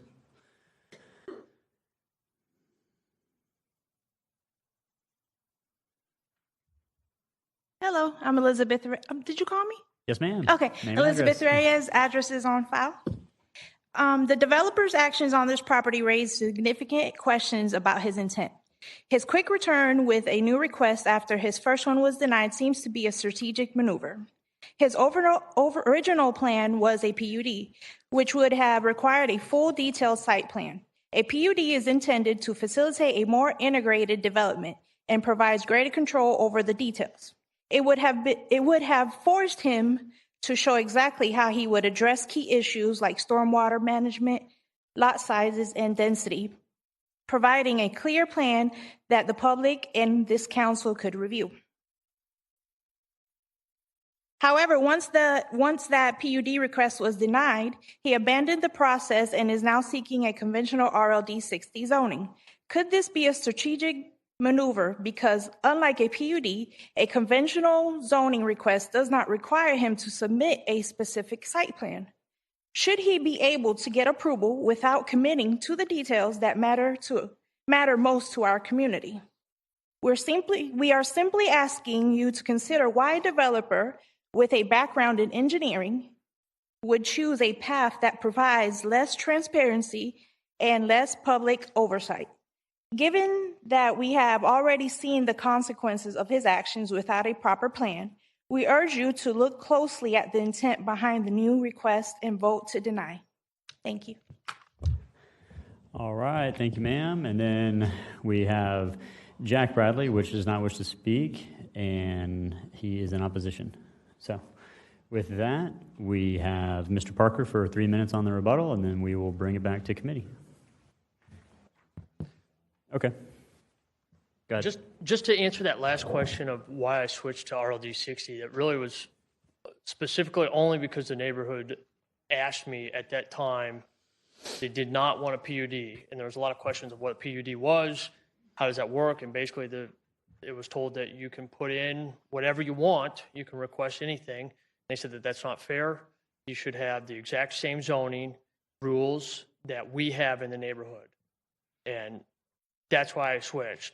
As far as like I'm not transparent.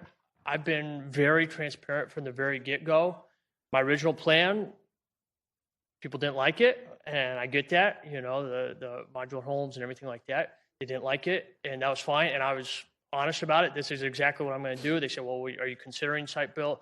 No, I wasn't. I want to use my property, and a lot of people are saying that, well, it's not consistent with the character of the neighborhood.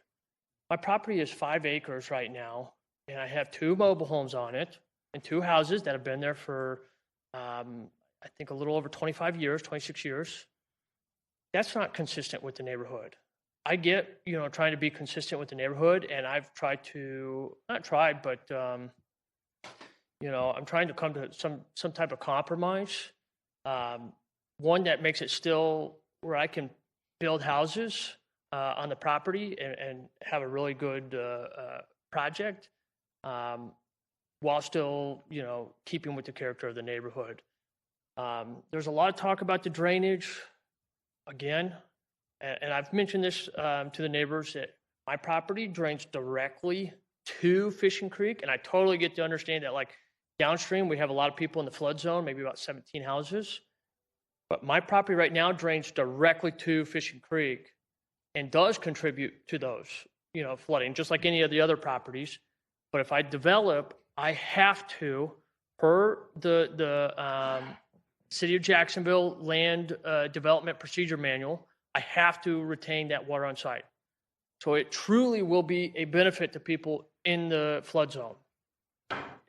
All the water will drain to a detention pond on site, and it'll be kept there until it can run off. As far as the corner, a lot of talk about the traffic corner. Really, it doesn't have anything to do with my property, but the corner is a rough corner, and it's just because of their trees are in the right of way. So the city's let, some trees grow up in the right of way. So I think we just need to request that the city cut the trees back so people can see around the corner. And I think that's really it. Ultimately, I really want to make my property that I live with my family a lot nicer. All right. Thank you, Mr. Parker. So with that, we will go to the queue. Just remember, council members, we'll stay in the public hearing for now. Just remember that we are in the public hearing and you are not allowed to really indicate until all the evidence is heard. So, Councilmember White, you're recognized. Thank you, through the chair. Can I ask Mr. Parker a question, Sheriff? Sure, bring him on. Mr. Parker. I rode out there the other day and I listened to all the constituents. In fact, I know a few of them, like Mr. Bradley, Ms. Wright, a few of them. But was those trees cut down 9 months ago? Because they're still on the property, and 10 to 12 feet, usually people embellish, but I thought it was 14 to 15 feet. They're still stacked pretty high, and they're still there. Yes, sir. Is there a reason for that? Was they cut down illegally, and then you got that squared away? They're obviously still there because I've seen them. Could you address that, please? Yes. Yeah, the trees were cut down into last year, and they are still on site. Part of that was I got the stop work order, and I went through the process of going through that. Like, I didn't remove them. You can't remove them until that's totally closed out. That got closed out about into April, and when I got the permit. And so I went through the process, did it wrong the first time, went through the process, got a permit. Everybody was good, worked with the planning development. And ultimately, at that point in time, the contractor that I had already taken another job. He's actually scheduled, and I let the neighbors know about a month ago that it for sure will be by the end of the year. And he's scheduled to be back out there in about 3 weeks. So I don't want to have the trees there. I mean, I lived there. I don't like the trees there either. I totally plan on removing them. I'm permitted to do that. I'm in the process of removing them, and they will be gone. Okay, thank you. Thank you. Yes, sir. Thank you, Chair. All right. And before I go to Councilmember Diamond, just real quick to Mr. Reingold, would past actions like the trees not being permitted versus them being permitted versus them being there, does that have any germane, action on this zoning? To the chair, this is a conventional zoning in a quasi-judicial context with very specific criteria under the code. I don't believe those would be relevant to the criteria in the code for the decision. Okay, Councilmember Diamond, you're recognized. Thank you, Mr. Chair. Through the chair to Mr. Parker. Just going through your site plan here, this target surveying, was this engineered, or is this just a surveyors did some pictures for you? Have you engineered the site yet? Yeah, no. So the original survey is through Target. Everything else is just drawings. So you guys are just napkin sketch. So you haven't engineered yet. Do you know who you're going to use? Yes, I have one that I'm talking with right now. Okay, and then I understand what these folks are saying about RLD 60s in this site plan, and I'm candidly very interested in the district council person's opinion on all this, but I just want to get some questions while we've got a minute. Do you own access down to 118th Street? Say that one more time. Do you own the property all the way down to 118th? Not all the way down. Yeah, right to the creek where you can kind of see the creek. Basically, that's where the property line is. I got you. So you couldn't, based on what you have now, do an access through 118th Street. That's right, and that did get asked. There's really no other way to provide another access to that property. Okay, I'll leave it there. Thank you. Yep. All right. Next up, we have Councilmember Arias. Yeah, you're the last one, and this is just still the public hearing, so keep your questions to that. Okay. Mr. Parker, have you had, I know last time you came up, maybe like 2 weeks ago, we've had the conversations on you were going to meet with the community and also with Councilmember Johnson. Has that happened, that engagement, in the last 2 weeks since we last spoke? I've talked to I haven't talked directly to Dr. Johnson. I have asked for that meeting. In fact, we even talked right before this that, yes, we're going to meet, and I think you can talk to that. But yes, I've been trying to get a meeting, but I've sent the plans, I've sent things to him via email, and I've requested the meeting. I just haven't got it yet. I don't. All right. And while I know that, you know, the way we vote is not predicated over a meeting that's being held or not, Sure. I think it was on the efforts of the good intentions of your end to meet with the neighborhoods. And that's why I think I was the one that proposed the deferment last time. And I proposed that because I was hoping to have some clarification by tonight. But clearly, we're still in the same position as 2 weeks ago. So, you know, we're an hour and 34 minutes into this meeting, and we're in the same posture we were 2 weeks ago. So I'm going to be in the same position to ask for a deferral more than likely if no meetings have been done, because, I mean, you've heard it from the neighbors. I can't tell you how I'm going to vote, but it's not looking good. All right. Thank you. All right. Councilmember Johnson. Thanks, Mr. Chair. My question is for, and thank you, Mr. Parker. And to admit, he did reach out to me. It wasn't, because I was asking for the data before, you know, some of the plans. But I do have a couple questions, and I'll get to my thoughts. The community, there was, have you met with, can one of the community representatives come up in my question time? Were you able to have this conversation with Mr. Parker? One of the community members, if you could come up quickly, and I apologize for putting you on the spot. And while you're coming up, my question, have you had the conversation? And if so, obviously you've met with each other. Are there any takeaways that you have? And as I hosted the last meeting that we all had together, we sat down. My question for you is there something that is acceptable in this space? We have not had any community meetings with Mr. Parker. The last 2 meetings we had at the Ball Building and the one here, it was suggested to him that he get with the community and talk to us and see what would be a compromise that we could come up with. To my knowledge, he hasn't spoken to anyone. I know he walks the neighborhood. He's never knocked on my door. Has he knocked on anybody else's doors? He doesn't talk to anybody about this. He says he does, but he doesn't. This is one thing we're concerned about, is he says one thing and he doesn't do what he says he's going to do. But as a community, we did get together electronically and we asked people, what would it take to make this happen for Mr. Parker? We don't want him to not be able to develop his property. We're concerned about his process. The CPAC committee recommended to deny him again because his process is not according to what's supposed to be. He's an engineer. He doesn't do things the way you would think that a professional would do. But we got together as a community electronically, and we asked several questions.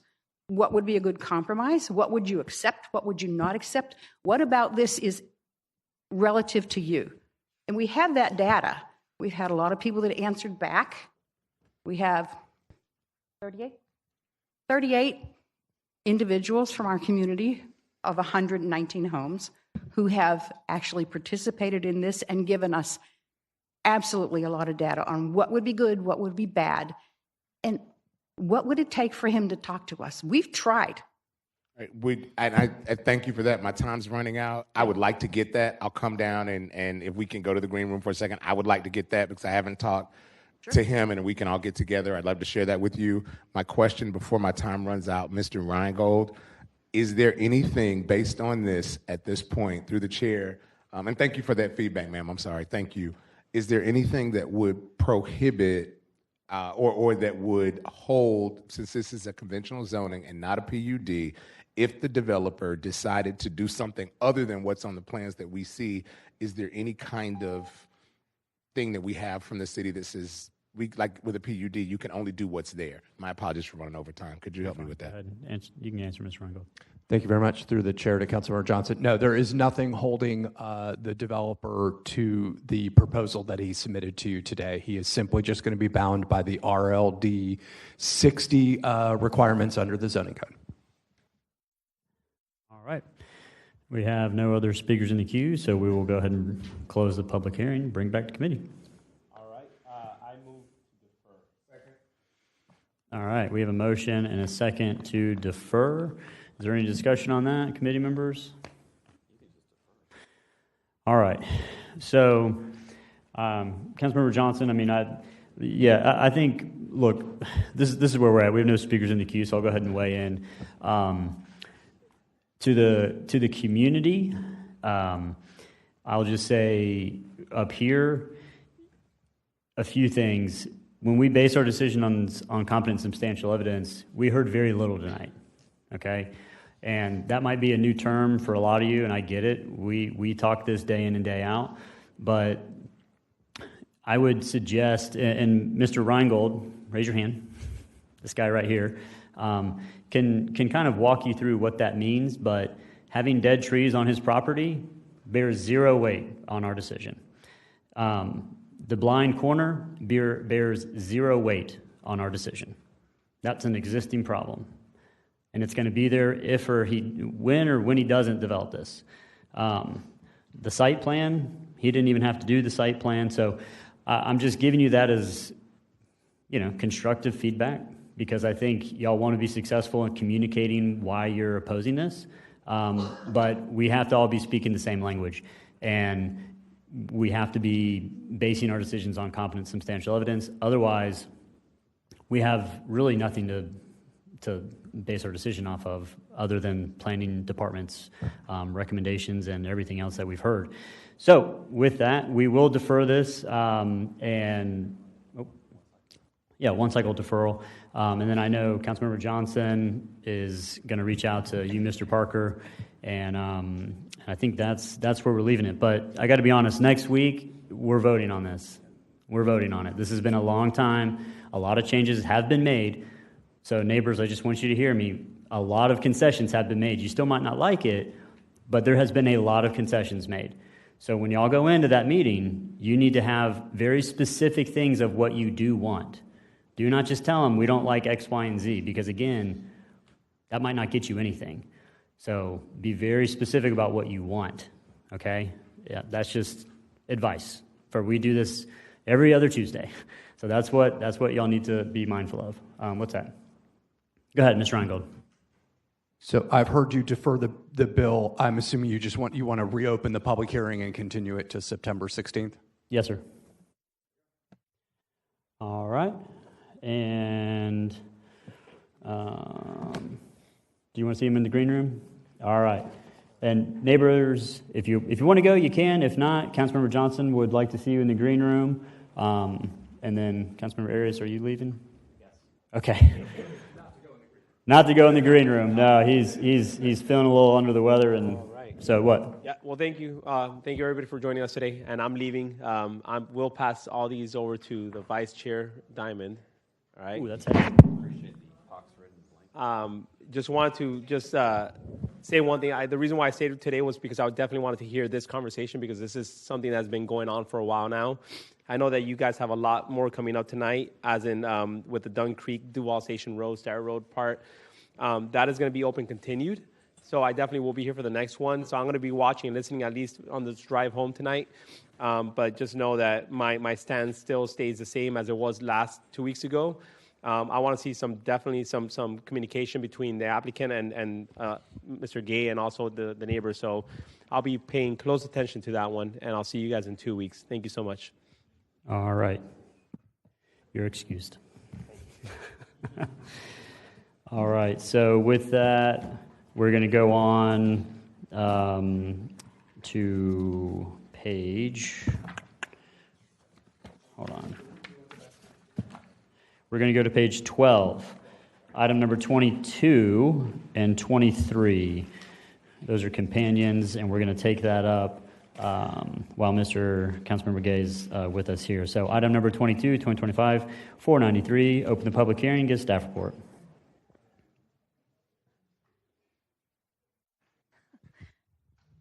Get a staff report. Yeah. I'm just joking. I'm catching up. I wasn't anticipating that. Okay. 493, right? 493. 493, get a staff report. All right. Here we go. Thank you. Ordinance 2025-493 is a small-scale land use amendment. The 6-acre subject site is located on the north side of Jake Road, approximately 0.2 miles east of Yellow Bluff. Yellow Bluff Road is classified as a collector roadway, and Jake Road is a local roadway. The applicant seeks a land use change from rural residential to low-density residential in the suburban development area. Properties near the subject site have been transitioning to allow for an increased residential density. Recent amendments are outlined in the staff report. The proposed land use amendment to LDR results in a compatible land use development pattern, as it will be an extension of the LDR land use category directly north and west of the property. The site would be compatible with single-family residential development pattern and the character of the area, and the site is served by JA Water and Sewer. For these reasons and others outlined in the staff report, the Planning Department forwards a recommendation of approval. Planning Commission heard the item at their August 21st meeting and recommended approval with minimal discussion.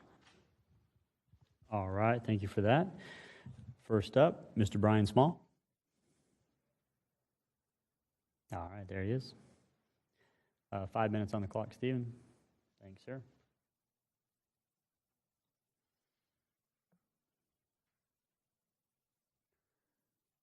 Good evening, Brian Small, address on file. Are there any speaker cards? Yeah, there's about 50. I don't think so. On Jake Road? 493, yeah. Okay.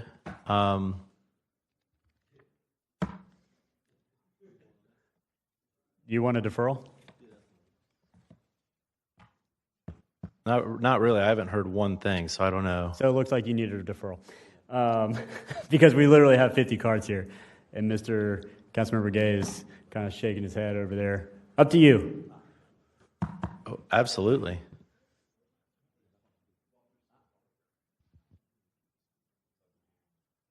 Go ahead. Hold on. Mr. Reingold, were you going to say something? Yeah, correct. All right. So currently, everyone out there, the situation is Mr. Small was taken a little off guard and didn't realize that there was so many speakers in opposition. Yeah, everyone's in opposition.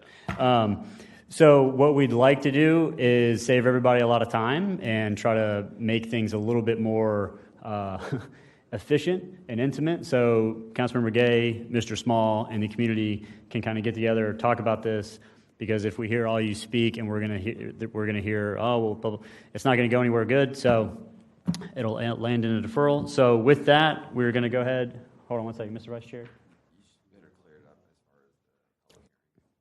Okay. Are we good, Mr. Reingold? What do we need to do in the public hearing? Open, continue, or? So right now, you've opened the public hearing. My recommendation is that to the extent some people want to still speak tonight, I've heard your thoughts to them, which is it might be good to have them work this through first. They certainly still have the opportunity to speak. When they're done, you would continue the public hearing, and then on the next item, you would do the same thing. Okay. So do we need to read the cards and then say that they don't wish to speak, or can we just defer it? Sorry, everybody. Yeah, it's their option. It is a public hearing, but I think they're hearing loud and clear that your idea is maybe, and I heard it through the chair to Councilmember Diamond, maybe we table the item, give them an opportunity to speak, talk to each other, and then see where it goes from there. Okay. Yeah, that's fine. It's a purview of the chair, Mr. Chair, but one way or the other, they're allowed to speak. I think the recommendation is that we can go through this whole exercise today and then have to do it again in 2 weeks or 4 weeks or whatever. So it would be more efficient, but we're not allowed to say don't speak. So if you want to speak twice, but I think what the chair is trying to say, and forgive me, Mr. Chair, for speaking to you, for you, is that like you don't have to sit here all night. You're going to be back here in 2 weeks anyway. And that's when ultimately the decision is going to be made. We're not making a decision on this tonight because we're going to defer it. Councilmember White, you're recognized. Yes, sir. Through the chair, could I suggest maybe we see what Mr. Gay says is his community, and probably if he suggests that, if he believes that, that's what they would do. And if we listen from him, maybe, because they certainly have the right to speak if they want to, but Mr. Gay, have you got a thought on what you think is the best way to go? Yeah, and I'm sorry, I thought Mr. Gay, you were shaking your head, but please tell us on the record what your thoughts are. Yes, sir. Thank you, Mr. Chair. It would probably be better to for us to have a community meeting with Mr. Small in the community to get everybody on the same page of what the community desires is, and I don't mind going in the green room and talking with the community here as well, but we can definitely look to get that set up. Yes, I'm sure Mr. Small didn't realize what the avalanche that was taking place out in the community, and so I'd like to have some time to pull this together with everybody. Thank you. Okay, well, Councilmember Johnson's still in the green room. Green room's a popular spot tonight, apparently. So the atrium works just as good. But other than that, yeah, Linwood, Roberts, whoever, whatever. But just by a show of hands, because I'm imagining probably 80% of you out there are here for this. So just quick raise of hands. Does that sound good to everybody? All right. Does anyone wish to speak? Okay, great. This item's deferred. 2025-493. Go ahead and go out to the atrium. Councilmember, open continued until 9:16. 9:16 is going to be a long night, okay? Pack a sleeping bag. 2025-494. We're going to open the public hearing and then continue the public hearing until 9:16:25. And same item goes for that. Yes, sir. Councilmember Gay. Thank you, Mr. Chair. I believe a lot of the constituents here are also here about item number 3. So before I go out to meet with them, I'd like to stay in here for that bill as well. Thank you. Okay, no problem. So where we're leaving off everyone out there for 2025-493 and 494, we basically just deferred those, pushed this meeting back another meeting so y'all can get with Councilmember Gay, Mr. Small, get all your questions answered. Y'all talk through it. We'll come back in 2 weeks and we'll take action on it, and we'll hear everyone's speaker cards and we'll go through it all there. So with that, we'll go to back to page 3. Item number 3, 2025-176. Council members, please declare any ex parte communication you have at this time. Anybody? All right. We're going to open the public hearing and get a staff report. Before we get the staff report, Mr. Gay, I would recommend you go meet with these folks while we're going through these cards, because we've got about 40 cards here. Oh, it's all the same? Okay. All right. Councilmember Gaffney, yes. Through the chair, a quick question. Have we had a community meeting for this bill yet? I just don't want that to come up like 10 minutes while we get into it. So have it been a few community meetings, some dialogue through the chair to Councilman Gay? On the mic. Okay. So we should be ready to vote for this bill. Yeah, he just wants to make sure this bill is in the same posture as last bill. Right. Councilmember Gay, can you speak to that? Yes, we have had a community meeting about this. There's been a change in the, I guess, what they're wanting to do, so that's still up for the discussion. Okay, you good? Yeah, he said they had a community meeting. Okay, there we go. We're going to hear from the applicant first. No, we got to get the staff report.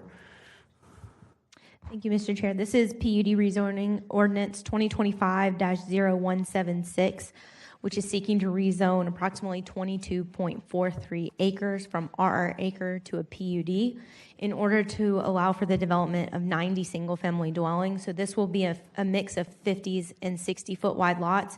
So 78 of those lots will be the 50-foot wide, and 12 of them will be 60-foot wide.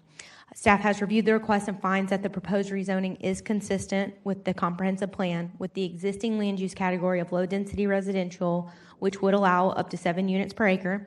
With the proposed unit count on this size property, this is closer to a density range of 3.5 units per acre.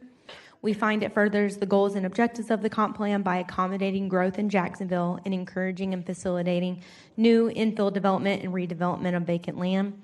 We find it meets the internal and external compatibility factors by providing additional buffering along all property boundaries. This will range from 10 to 20 feet in width, and will also be providing visual screening along the property boundaries. This exceeds the requirements that are in the codes today for single-family dwellings adjacent to single-family dwellings, where there is no required buffer or visual screening between those two types of developments. The surrounding area is developed with a mix of single-family homes that vary in lot sizes. Examples include the Chandler Crossing neighborhood, which is to the east. This was a PUD from 2006, which developed 60-foot wide lots. You also have the Northwood neighborhood to the east, which was a PUD done in 2004, which also is 60-foot wide lots. And then you have Cherry Lakes neighborhood to the southwest, which was developed under RLD 50 standards. So because of these reasons and those in the staff report, we are forwarding a recommendation of approval. The application was heard by Planning Commission on August 21st, where there were a couple of speakers in opposition, citing concerns related to drainage with potential flooding of the surrounding properties and traffic with an increase due to the increase in housing. The applicant explained that they have already met with the city to address the existing drainage issues on the property, and that further review will also be conducted through civil engineering phases of the development. The commission had no concerns on the proposed development, and they voted unanimously for approval. All right. Thank you, Ms. Abney. Now we'll go to the applicant. 5 minutes. Name and address. Michael Sittner, 1 Independent Drive, Suite 1200, on behalf of the applicant. This property is in District 2. It's east of New Berlin, Dunn Creek. Originally, we filed for a conventional RLD 50 rezoning application. The planning department recommended approval, and we went through planning commission also recommending approval. At that time, we had heard some feedback from some neighbors. So what we did is we deferred, had a community meeting, and based on that feedback, we have modified our application to do a PUD rezoning. The 3 major concerns we heard at that community meeting was traffic, the density, the 50-foot lots, and stormwater. And so our PUD and through the site planning has addressed all 3 of those. For density, instead of doing just RLD 50 lots, we have integrated 60-foot lots in addition to the 50-foot lots. So we've reduced our count. We've committed to 90 lots total as shown in the site plan. Again, we have some bigger lots. So we have a mix of lots. That was one of the requests from the community. Regarding traffic, we met with the city planning department, the city traffic folks, and we actually had a methodology meeting. So we have agreed to a methodology for a traffic study. Should this be approved, we'd have a traffic study, and we've already agreed to the methodology. One of the concerns from the neighbors is there's queuing issues from Sheffield Elementary, which is near the property. It's about a mile north or maybe a half mile north, and there's queuing issues. We discussed that in the methodology meeting, and that's going to be included in the analysis for the traffic study when we go through permitting. Also, New Berlin is going to be improved. There's about a $40 million project that's slated. $20 million, the last $20 million of that project is in the current CIP.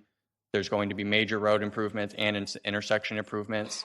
Should that final $20 million be approved, I believe about $22 million has already been allocated to that road.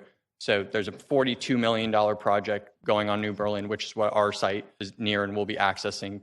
The traffic in that area will be improved, 1 with our traffic study and 2 with the city dollars that are getting spent on New Berlin currently. And then regarding stormwater, currently the drainage drains from west to east. And the east of our property, there's a stormwater pond that has no outfall. So currently it's accepting a lot of water, but there's no outfall. There's no way for it to circulate out. So what our property is going to do is it's going to accept all the water from the west, capture it, and actually route it out towards one of the drainage ditches on the other side of Scarwin.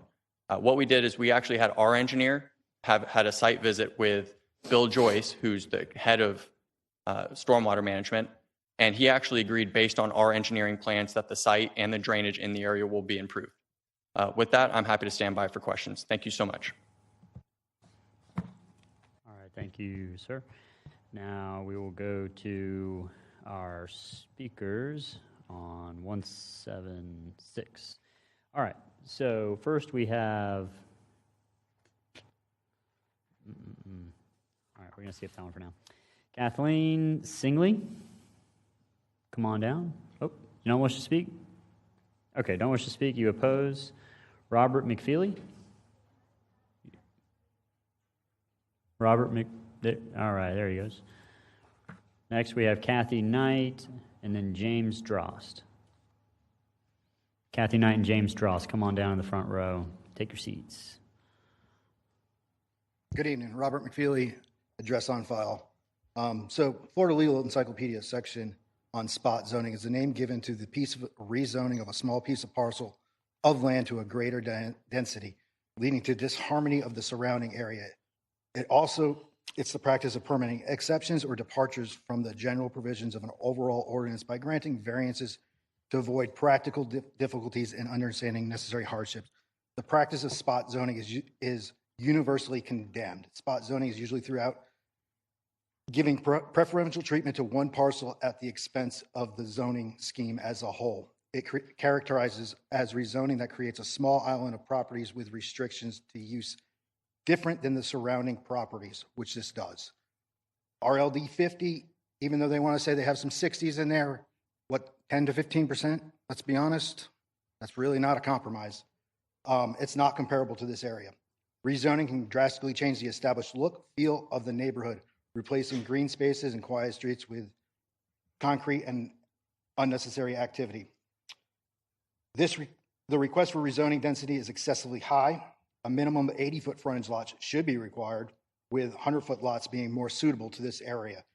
Putting RLD 50 with 10 or 12% 60s into a rural area is another example of promoting urban sprawl. So I'm going to cite some statutes. So according to the 2045 Comprehensive Plan, Objective 1.1, ensure that the type, rate, and distribution of growth in the city results in compact and compatible land use patterns, increasingly efficient urban services, and discourages proliferation of urban sprawl. Under Objectives 3.14, the land development regulations shall include site design standards to ensure compatibility with adjacent uses and to protect neighborhoods, scale, and character. Does this do this? No. And then we can move on to Jacksonville Code of Ordinance, Section 656125. Upon the applicant providing the proposed rezoning complies with the criteria set forth in subsections B1 through C of this section, the council shall grant such rezoning requests unless the council determines that the substantial competent evidence that maintaining the current zoning districts accomplish a legitimate public purpose, which this does not. Section C, it proposes rezoning and development permitted under the premature or otherwise creature and contributes to urban sprawl. The proposed rezoning will constitute spot zoning, that is isolating zoning districts unrelated to adjacent property. These are all your section codes. Thank you for your time. All right, thank you, sir. And next we have Kathy Knight. Sorry, my cards got mixed up. Oh, don't wish to speak, and you oppose? Okay. James Drost? All right. And then Margaret Drost is next. And then Jason Wright, I'm guessing? Ryer? And then Robert McFeely. Did we have another one? Okay. Go ahead, sir. Thank you. Good evening, ladies and gentlemen. Name is Jim Drost. I live at 14532 Yellow Bluff Road. Just a few items. I set out Tuesday night at the intersection of Yellow Bluff and Stirrat between 4 and 6 o'clock with a counter. We had 2,480 cars go through that intersection in 2 hours. A lot of traffic. We continue to want to build these 40-foot, 50-foot, 60-foot lots. Is there any consideration for what we're going to do with the children? Has anybody contacted the school district?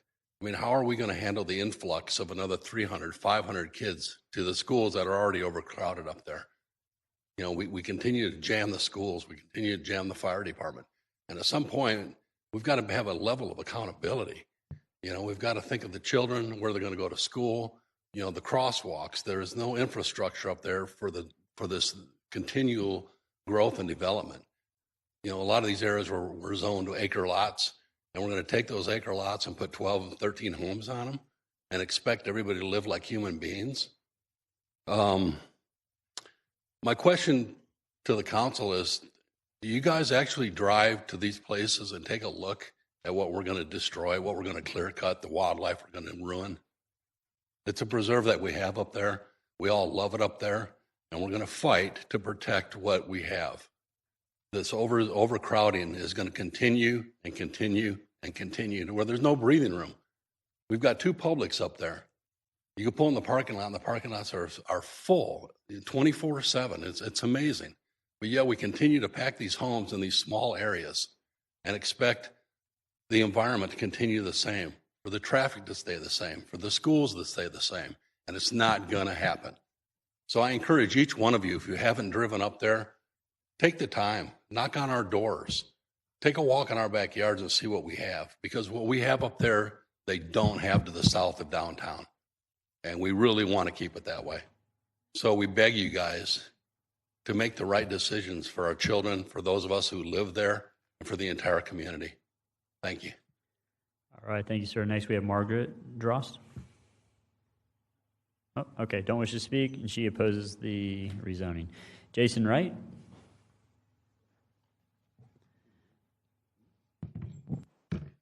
Good evening. My name is Jason Rife, address 14560 Yellow Bluff Road.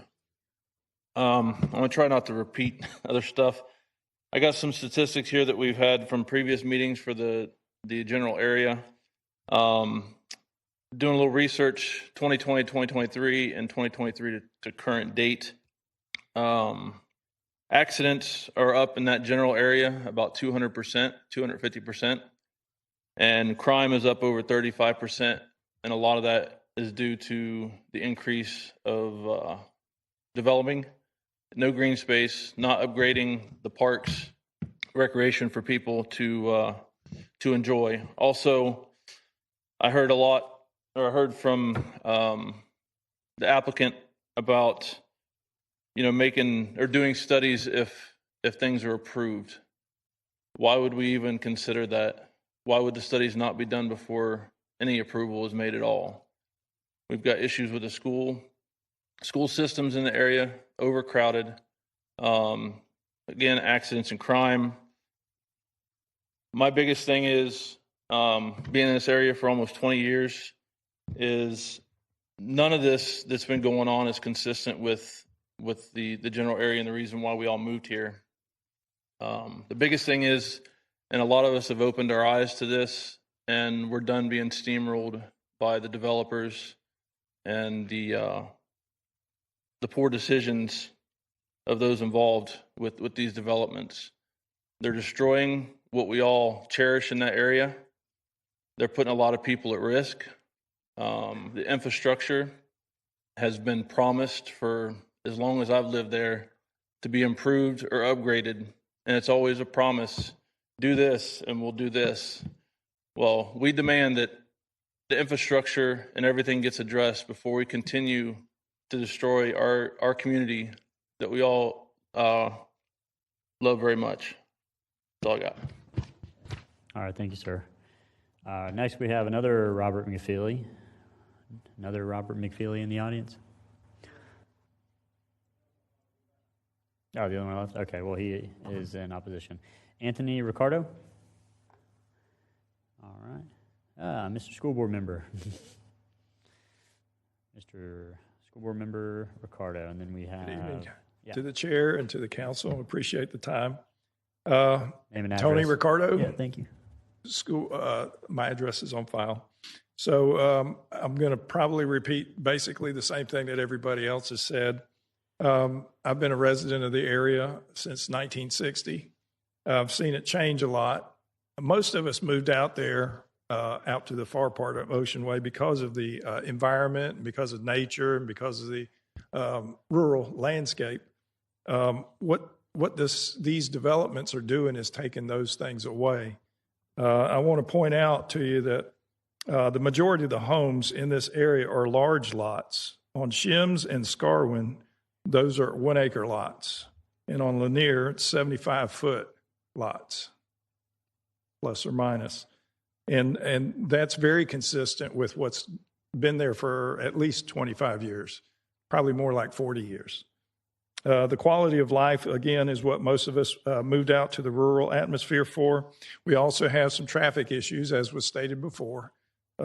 Because Sheffield is on that small road, we have a very hard time in the morning and the afternoons with the traffic pattern coming on and off of New Berlin. There's no protected left turn there. There's also no protected left turn when you get off of Scarwin onto New Berlin or to Sap. So it's gonna be a traffic issue, even if you fix New Berlin Road. Those small narrow roads can't take the added traffic. And so the last thing I'll say is it's out of character for the area to have 60 and 50-foot lots. It's just, there's none out there in the immediate area. Most of the quoted areas that our developers talked about are hundreds and hundreds of yards away, even half a mile away. They're not adjacent to this area. They're way down the road. One of them's on the other side of where I live, and I live like a half a mile from this area right here. So I would just encourage you to vote to deny the rezoning or consider 100-foot lot lines. Thank you. All right, thank you, sir. Next, we have Richard Chapman. Anybody here? Anybody home? Richard? Okay, you're here. You don't wish to speak? Okay, he's in opposition. All right. Next, I'll just go ahead and read through the cards who also selected they do not wish to speak. John Spurgeon, in opposition. Edward Magel, opposition. James Pippin, oppose. Elijah Brinson, oppose. Gay Brinson, oppose. Michael Brinson, oppose. Elizabeth Wilkinson, oppose. Karen Gasson, oppose. Benjamin Pippin, oppose. Vernon Curry, oppose. Rita Lovett, oppose. Keith Nelson Peoples, oppose. Gabrielle Pippin, oppose. Jason Thomas, oppose. Patricia Adams, oppose. Risa Grant, oppose. Kathy Nagel, oppose. Linda Mack, oppose. Thomas Mack, oppose. Tom Ransom, oppose. Kim Ransom, oppose. Thomas Smith, didn't select anything. Deborah Chapman, oppose. Anthony Andrade, oppose. Catherine Del Rey, oppose. Gail Whitemore Smith, oppose. Tracy Capiello, oppose. Erica Zimmerman, oppose. So with that, we will give 3 minutes for a rebuttal for the applicant. Come on up. Michael Sittner, 1 Independent Drive, Suite 1200, on behalf of the applicant. I think most of these neighbors, so there are 4 current projects going on in District 2 that have some neighbor interest. This one is Scarwin, and there's 3 others on Starrett Road. Our firm is doing 2 of them. They're on Starrett Road. One's for townhomes that's been modified, and then there's another for duplexes on Starrett and Yellow Bluff. And then the other project that you just saw before me. We had a community meeting on one of on the duplex project that's on Starrett and Yellow Bluff, and that was a very involved community meeting with lots of these neighbors who are here today. That I don't think we were really involved with Scarwin initially when we first submitted this. So I think there's a lot of pushback. I know it's still their area and it's in proximate. It's still in District 2, but those are different projects than what we're asking for today. What I heard, one was spot zoning. We have a staff report, competent substantial evidence. We filed competent substantial evidence, and they find that it's consistent with the comprehensive plan. It's consistent with the area. You heard a mention about Yellow Bluff Road and Starrett Road. That's an intersection that's north of our property. It's a mile or 2 north of our property. That's actually adjacent to where the duplex development is requested to be located. And I know there's a few neighbors who live directly adjacent to that project. That's not the project here today. That project is north. I don't suspect, we're going to do a traffic study, but I don't suspect we're going to be sending a lot of traffic north. I think we're going to be sending a lot of traffic on New Berlin or to get to Main Street, or we're sending the traffic south to get to 295. I don't think we're sending the project north. Finally, we heard a lot about schools. In the staff report, they actually do a school analysis for current utilization and then the 5-year outlook for utilization. And they use their population metrics to analyze that 5-year use. And so this is in the staff report. And so the 5-year utilization for the elementary school near our site, it will be at 88%. So there's going to be capacity in 5 years. The middle school, in 5 years, it's going to be at 76% utilization. High school, in 5 years, it's going to be at 92% utilization. Currently, the high school is at 95% utilization. So actually, in the next 5 years, the population of the high school is going to decrease. So with that, happy to stand by for questions. Appreciate your time, and I stand behind the staff report recommending approval. Thank you. All right, thank you, Mr. Sittner. And I just got a note that Ms. Ruth Nelson Peoples, you wanted to speak? Yeah, you checked the box that says you do not wish to speak, but you can come on down and speak if you'd like. Oh, that's okay.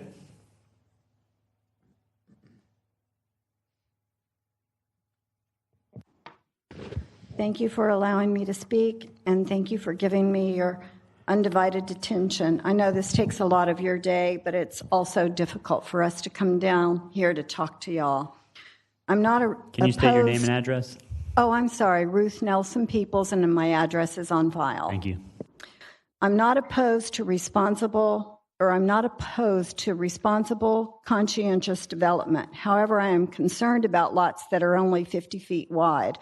When we express concerns of wanting lots 60, 80, or 100 feet wide, and then they come back with only 12 lots at 60 feet wide, that is, I don't believe that's what we were looking for.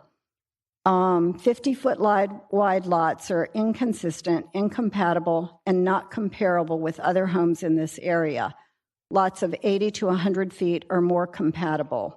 The rezoning of this property seeks to change the very characteristics of why I and many other people moved to the north part of Jacksonville. Rezoning this property threatens the serenity I sought when I moved here. I appreciated the rural aspect of surrounding homes and homes with yards and a bit of green space. I noted this property shows 78 50-foot lots, 12 60-foot lots, and 0, let's see, what does it say? Anyway, it's I believe it was 0 open area or 0 recreational area. We have legitimate concerns about seeking to rezone small blocks of properties to 50-foot wide lots. The rezoning of this property is inconsistent and not comparable to other established homes of the area, and the rezoning does not follow the 2045 comprehensive plan. Please don't open the door for them to destroy what many of us came here for, and I ask you to deny the petitioner's request. All right, thank you, ma'am. Does anyone else wish to speak? Okay, come on up. All right, if you change your mind and wish to speak, we're going to have to give Mr. Sittner time at the end to continue his rebuttal. Last offer, if anyone wishes to speak, come down here and sit in the front row for me. All right, going once, going twice, door shut. Go ahead, sir, name and address. I apologize for not signing a card. My name is Bob Hunter. Oh. I provided my area of residence on a card. I moved to the area about 3 years ago. Because of the very low density and the potential for having a very good quality of life there. For background, I've been a registered certified planner for over 50 years. I've been president of the American Planning Association. I've been planning director of the cities of San Antonio, Texas, Reno, Nevada, and Kansas City, Missouri. Also, I've been the executive director of the Tampa, Hillsborough County, City County Planning Commission for over 26 years. I chose this area because of the quality of life it offered. not because of the potential for infill high density. I provide a brief comments about it is inconsistent with the comprehensive plan. I studied the comprehensive plan. Because of what's on the ground now and the pattern that it impacts. It's incompatible with the land use in the area. Your zoning code the comprehensive plan doesn't address it, but your zoning code does, and it's been addressed here before on the podium, spot zoning. This is a good example of spot zoning, and there are a number of others, in my opinion, that are spot zoning that are inappropriate for the character and quality of the neighborhood that all of us chose. Respectfully, I ask you to deny the project or send it back to single-family detached quarter-acre lots, but deny the project as proposed. It's incompatible with what's there now, and what's there now is not old. Thank you. All right, thank you, sir. Next up, name and address. Thank you. James Pippin, address on file. I didn't want to speak, but I do have a comment after hearing the gentleman's opening.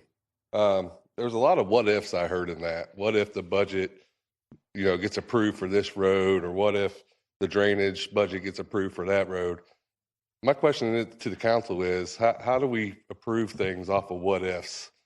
If this gets passed and then the budgets don't get passed where the roads to be fixed, the storm sewers to be fixed, then what are we left with?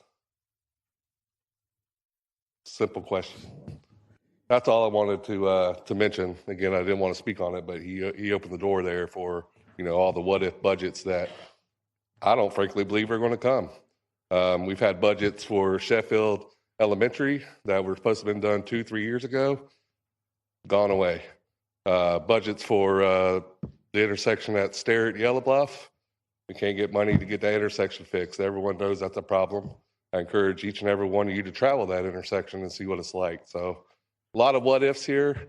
I don't believe that this should be allowed, because if those budgets don't get through, then what? We're all stuck with flooded roads, dangerous intersections, et cetera, et cetera, et cetera. Thank you.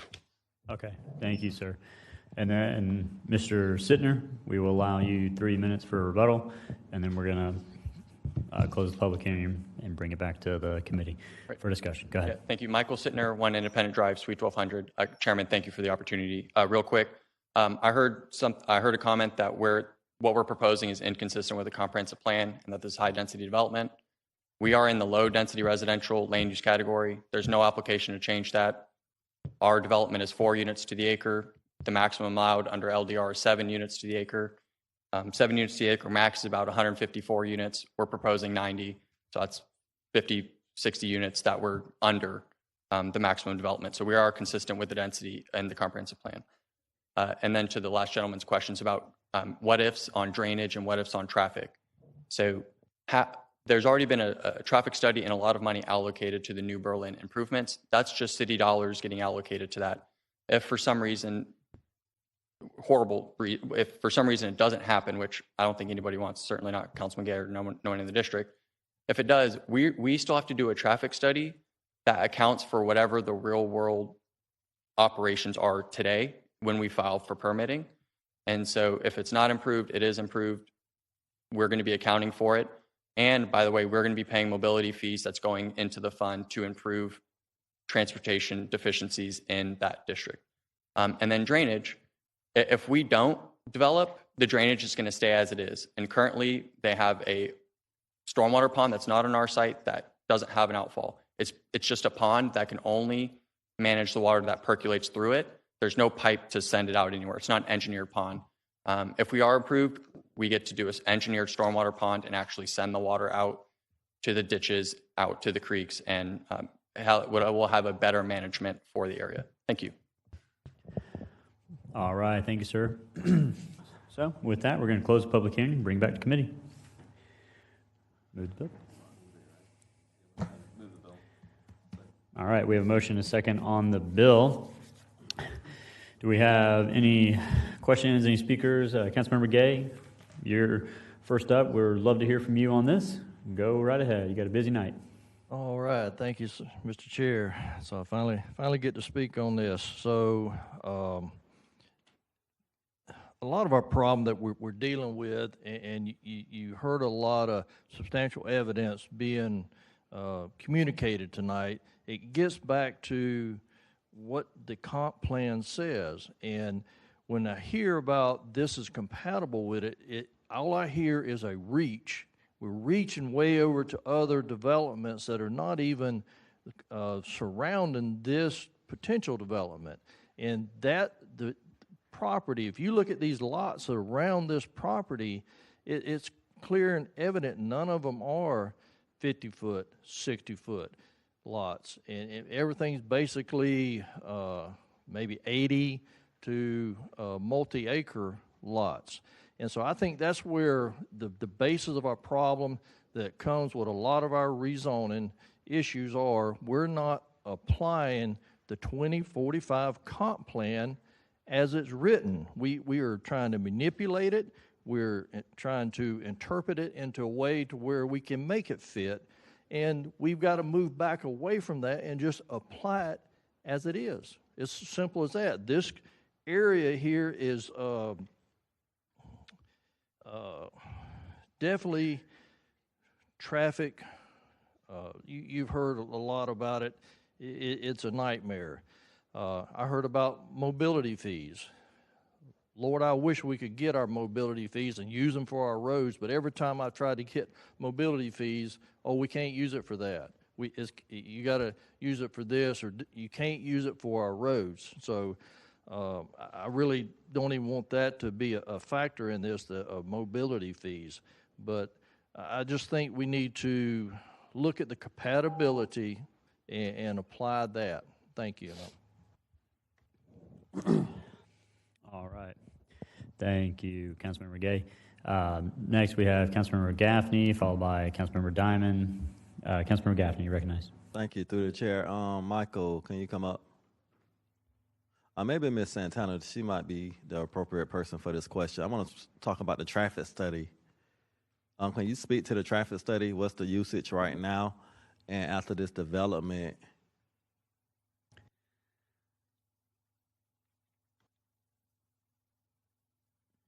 thank you, Ms. Santana. Yeah, so can you speak, right here, yeah, so can you speak to the current, through the chair, can you speak to the current traffic study versus after the development? How would this increase it, please? Through the chair to Councilmember Gaffney, at this point, because the zoning is not approved, they haven't conducted a traffic study. What Mr. Sittner was referring to was the methodology of what would we require them to look at should this get approved. So we've done the methodology meeting with their engineer, but we haven't conducted a traffic study, or they haven't submitted any traffic information at this point. Okay, thank you. The other question I have is the mobility fees. Mr. Gay, I'm referred to. I guess the developer mobility fee, it might not go to this area particularly. And why is that? Through the chair to Councilmember Gaffney, it would go into the zone, which is a large geographic area that all the fees for this area would go to roads in that area, but not particularly the roads right next to this particular development. It would be part of the zonal account. Yeah, thank you. Dylan, it's a question for you. If we was to pass this development, how can we make sure that the mobility fees, and I'm not saying we go past it, but how can we make sure money go towards this area? Through the chair to the council member, if this development gets passed and they develop, they're going to pay the city their appropriate mobility fees. And as Lori said, they're going to go into that zone and then they will be used for a project in that zone. I don't know how to tie it together with this. All right, thank you. Councilmember Diamond. Thank you, Mr. Chair. Through the chair to the district councilman, my colleague, can you help us out a little bit more about the discussions with the developer? Was there any middle ground on this one? Was there any way the community might get what they want or most of what they want? Or are we just so far apart that it's a stalemate? I don't feel like it's we're say a stalemate. I feel like the community, from what I've heard, is we're not against development, but we want it to be compatible. And so when they're looking at the lots right there beside it, acreage and 100-foot lots that run down Lanier Road, Sap Road, you got acre lots. So it's kind of keeping it with the format that's already there. So I don't think we're that far apart, but I'd just like to bridge it. Yeah, through the chair, back to my colleague then. So right now they've got much narrower lots down to the south. There's some narrow lots that are the same size, but your thought there is, and just so I understand where you're coming from, is that's just too far away to really to connect up to the neighborhood. Through the chair, yes. I mean, it's. Do you think there's a magic number? Not through the chair. You know, I'm seeing, you know, over by the acre lots, and you know, maybe some 100-foot, some RLD 100s, and maybe some RLD 180s on the west side. I think the 50-foot lots have seemed to be a very unappetizing size. Gotcha. Okay. All right. No, I appreciate your helping us understand where the community was. Thank you. All right, Councilmember White, you're recognized. Yes, sir. Through the chair, maybe a suggestion, and see what Mr. Gay thinks. It looks like these same fine folks has got to come back anyway for the other one. And, you know, we put ourselves in this own box because by our codes, anything over 3 lots or more, you have to have city water and sewer, and that's what the cost is to get city and water sewer to these developments. That's why they have to build the smallest that they can for the numbers to work. So maybe we were to lighten it up on that and let them be more septic tanks maybe. But that being said, it looks like you got the same crowd that's got to come back.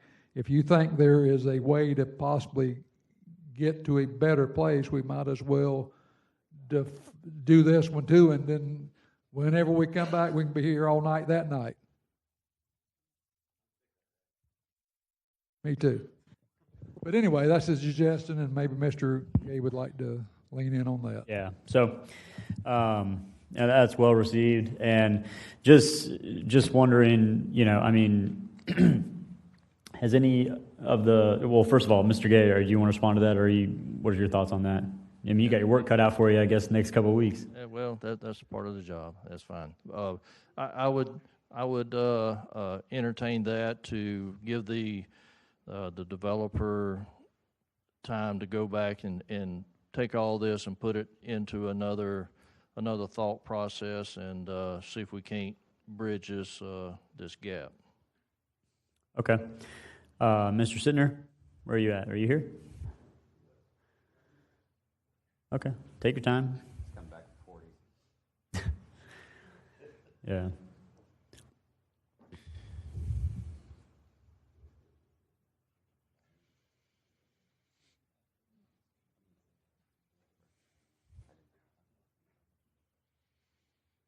I see where you're going with it, but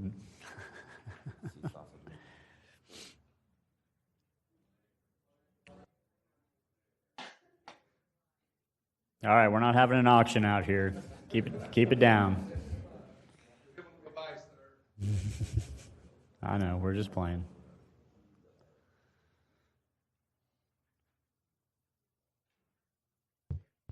All right, so one more time, do you any good?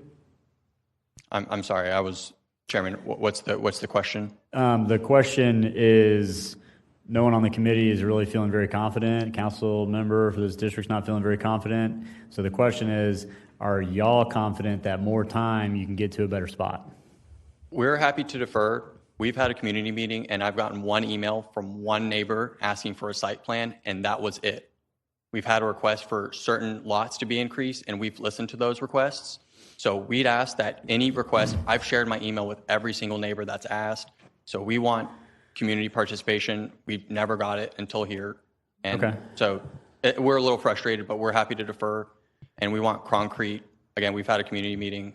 Right. Again, you're still not really hearing concrete comments on lots. So Yeah. So I think what we'll do is we'll give you the deferral, and once y'all come back, you can kind of clearly. I would love to meet with you guys just so I can be more confident and prepared, and then actually see the site, and understand what's going in there, so on and so forth, and then really map out what communities are surrounding this. Yeah.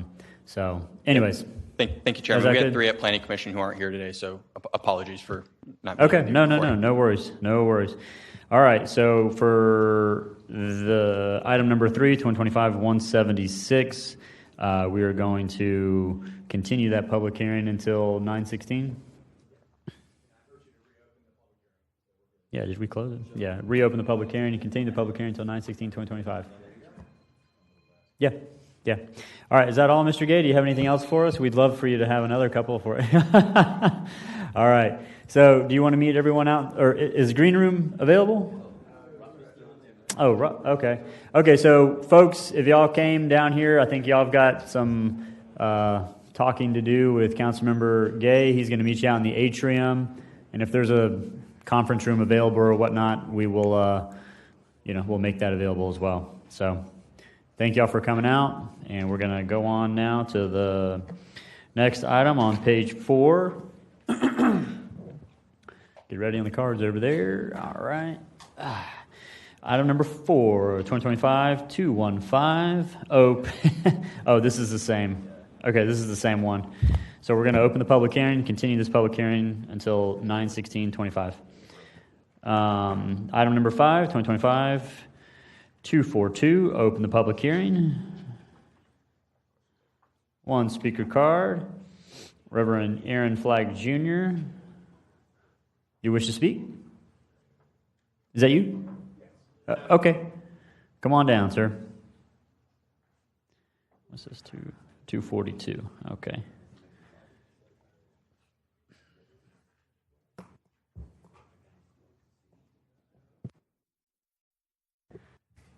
Name is Aaron Flagg. Address on file. And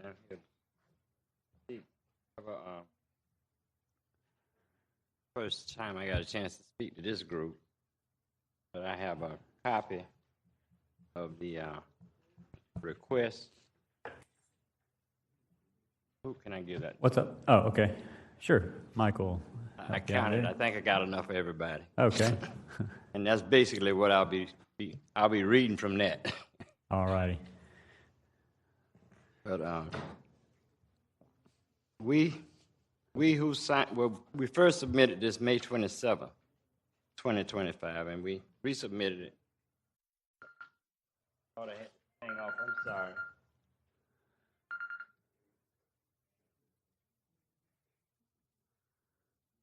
We resubmitted it, excuse me, June 20th, 2025 to the entire council and to the planning committee.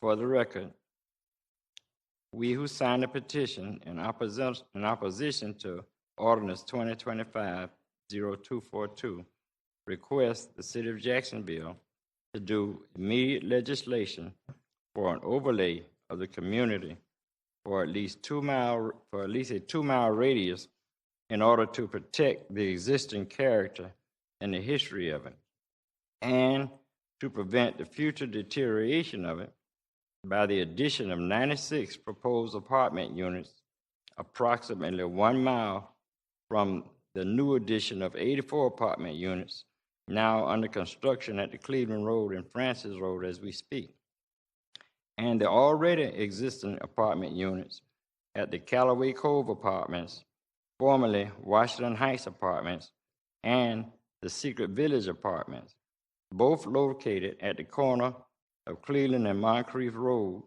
only 0.2 of a mile from the proposed development on McMillan Street. We request a traffic study of improving this 2-lane street to add sidewalks, crosswalks, bike lanes, etc., traffic lights at Owens and Moncrief, and the same at McMillan Street and Winton Drive to include school year traffic because then school was out for the summer. Number 3, to enhance the park for sports and recreation with adequate lighting for children, basketball courts, a jungle gym, slides, and other outdoors equipment. Number 4, a drainage study. Number 5, a crime study by the Jacksonville Sheriff's Office and code enforcement records in at least a 2-mile radius of this proposed development at McMillan Street. All right, thank you, sir. I got 2 more. I'm sorry, you're out of time. I got another card. It's going to say the same thing. I'll just wait till you call her. Well, is one a land use and one a zoning? All right, this public hearing is continuing until 9/16/2025. Item number 6, 2025-243, open the public hearing. No speaker card. I'm just messing with you. All right. I need the exercise. Yep. I won't use the full 3 minutes. I just finished that. Okay, go ahead. Name and address. We were at number 5. Okay, we did number 5. Number 6. We, the signed petitioners, also requested timeline on all of the above requests as soon as possible. Thank you, Mayor Deegan, Planning Committee, Councilman Jacoby Pittman, and all of our at-large city council members, and the entire city council, and the president, and the LUZ. Amen. That's not on there, but for the record. Now, I got a copy of the petition. I got over 42 signatures on it, right there in the neighborhood. My street, it runs into that property. My street ends at that property, and these things start off good, but they wind up bad. Eureka Gardens, example, and you can pick them out. Even Washington Heights over there. And we'll be surrounded by rental properties. Who's going to buy a home in that area with all of those apartments or all those rental properties around? That's not fair to us. My grandmother's house is the one that I'm living in now, from 1965, and we should have generational wealth in our community, in our neighborhood at least. So I know they just rebuilt, and they're going to be making improvements, but it's not fair to the property owners. You wouldn't want it at the end of your street, and I feel the same way y'all do about y'all street. Y'all wouldn't want it in 96 apartment units, and we know what's going to happen. I don't have to say that. Thank you for the time. God bless you and keep you. Amen. I feel sorry for y'all, but I'm finna go. Y'all got to stay here. Yeah. Thanks, Rev. Appreciate it. That's amazing. That's funny. Yeah. Next week's going to be work. All right. No other speaker cards. This public hearing is continuing until 9/16/25. Item number 7, 2025-267. Open the public hearing. No speaker cards. Do we need a staff report on that? I mean, it's withdrawal. Okay, cool. I'm looking for a motion on the withdrawal. All right. Motion and second on. Yep, we did. All right. Motion and second on the withdrawal. No discussion. Open the ballot. Record your vote. Yes for withdrawal.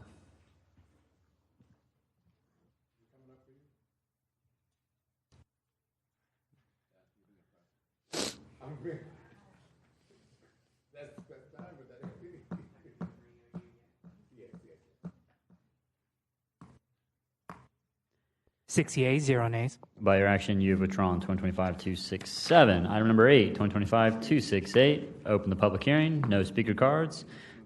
Close the public hearing. We got a motion and a second on withdrawal. No discussion. Open the ballot. Record your vote.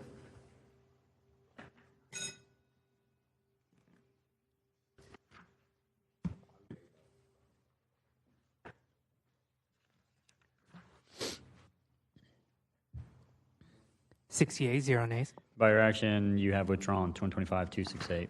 Item number 9, 2025-448 is deferred. Item number 10, 2025-449. Open the public hearing. No speaker cards. We'll continue this public hearing until 9/16/25. Item number 11, 2025-464. Council members. Oh, wait, we already did this one. All right. Item number 12, 2025-483. Open the public hearing. Get a staff report.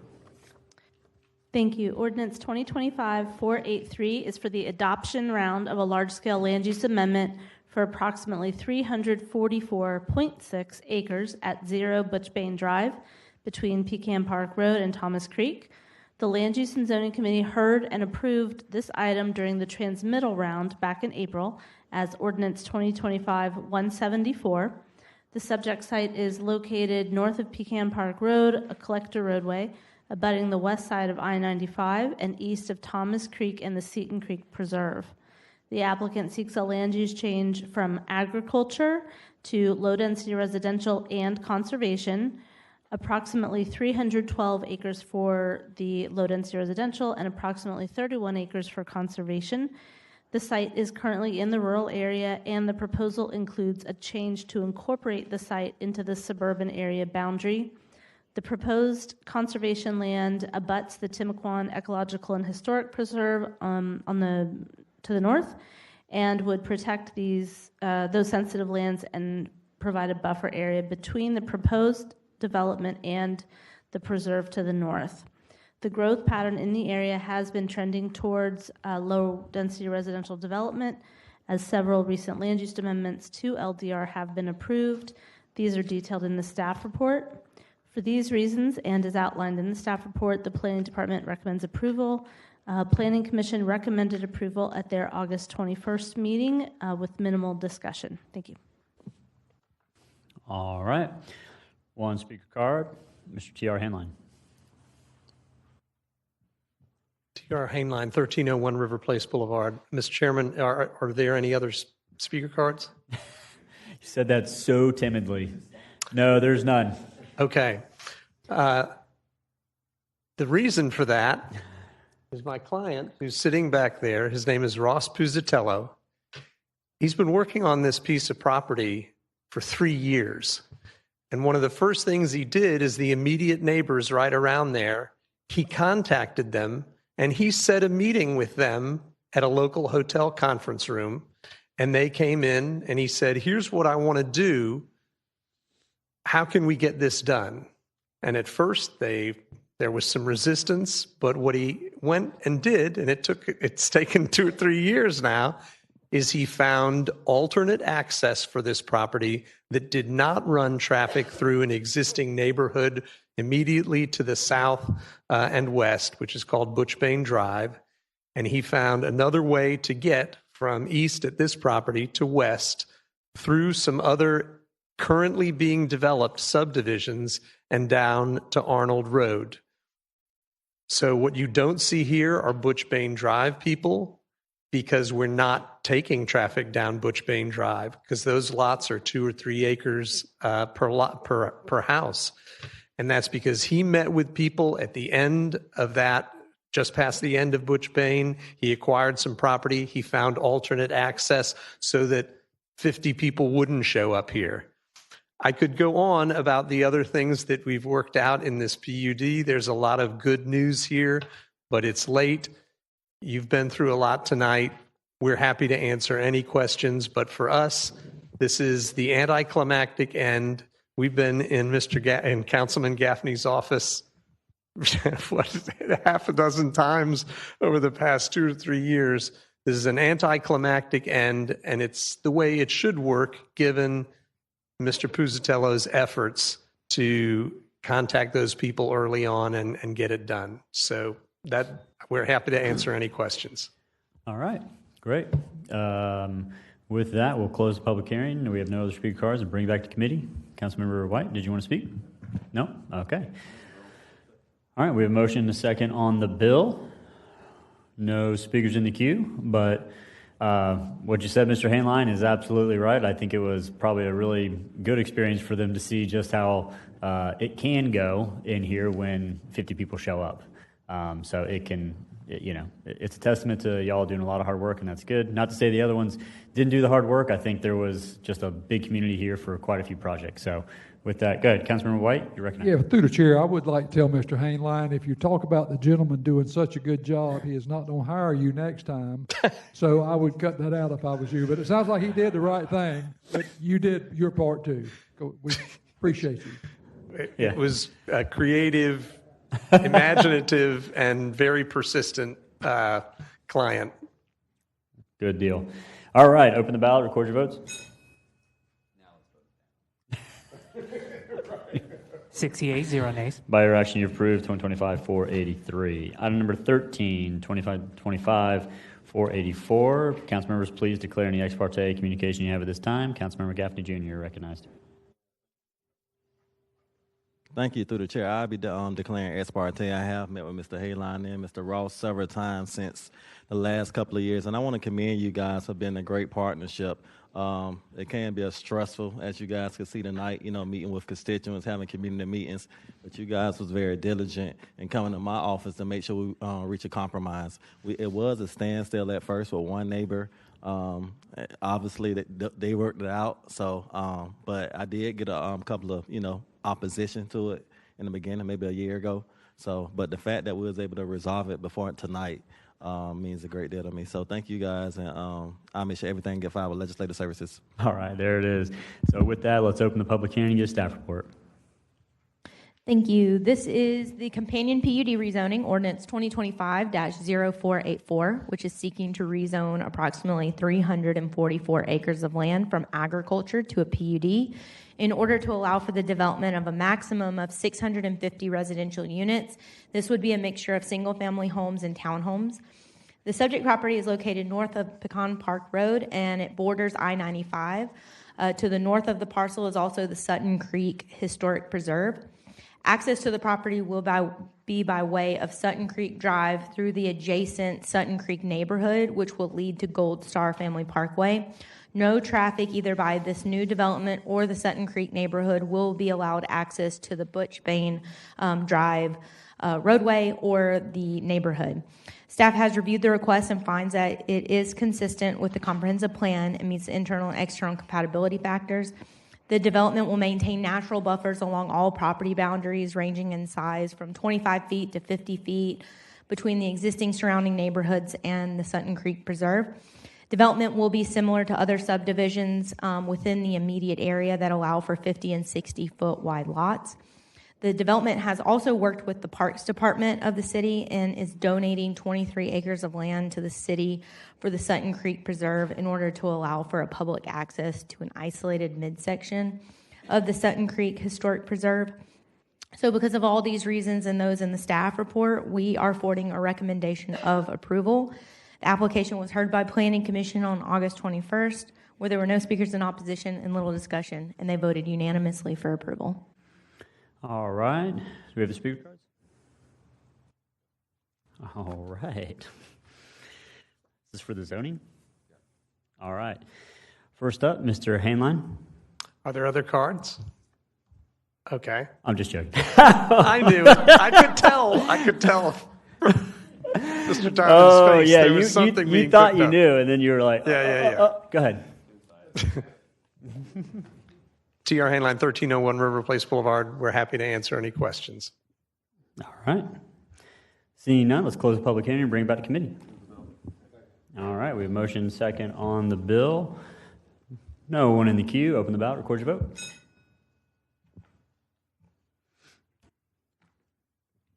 Six yeas, 0 nays. By your action, you've approved 2024-484. Thank you. Yep. All right. Have a good night. Thank you.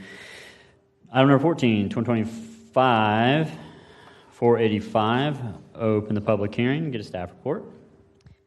Thank you. Ordinance 2025-485 is for a small-scale land use amendment at 9527 Hood Road. The subject site is approximately 1.79 acres, and the applicant seeks to change the land use designation from residential, professional, institutional to business park in the suburban area to allow for a warehouse building adjacent to the existing office. Plan amendment requests for new BP, business park designations, are preferred in locations which are supplied with full urban services. Hood Road is classified as a collector roadway, and the site is served by JEA Water and Sewer. The proposed amendment to BP would be complementary to the existing BP and light industrial land use designations north and west of the site, while maintaining a compact and compatible land use pattern along the Sunbeam Road corridor. Additionally, the subject site is in an area designated as an industrial situational compatibility zone. These areas are presumed to be appropriate for land use map amendments to industrial categories. For these reasons and others outlined in the staff report, the Planning Department recommends approval. Planning Commission recommended approval unanimously at their August 21st meeting with minimal discussion. All right, with that, we have one speaker card, Mr. Jack Shad.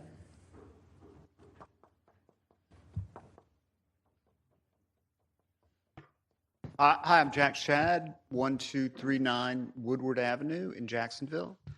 I'm here on behalf of the applicant. I don't have a lot to add to the staff report, but I'm available for any questions y'all have. Okay. One second. Okay. No, we have no questions at this time. I'm sorry. Did either? Who's the applicant? Where is it? Yeah. So, I see you listed on here, but you just mentioned like you're here on behalf of the applicant. But who's the applicant then? the applicant is the property owner, which is it's the offices right now of Kirby Co., which is a commercial drywall installation company. And the applicant is Wybrick Properties, which is their property ownership group. Okay. They'll continue to have their offices there, and they'll add a warehouse component as well. Okay. I'm just trying to remember. Did y'all reach out to my office? We did. Okay, because we're trying to look that up. I just don't have any recollection of this. I'm looking it up right now. Do you know when you reached out? I can look back through emails. I believe I reached out once when we filed, and then again when the bill was introduced. Okay. Do me a favor. Just talk to George right over here for a second before, and I just want to just confirm that real quick because I can't remember what's happening over here. It looks fine, but if we can, I'm going to just table this really quickly, and I'll go meet with him in the green room. If you can take over, we have enough quorum right now, just so I get a little bit better understanding real quick, and then the rest of these should be pretty easy. So, is that good, Mr. Reingold? Just table this real quick. Yeah, table 485. All right. Yeah. Thank y'all. Me and George both. All right.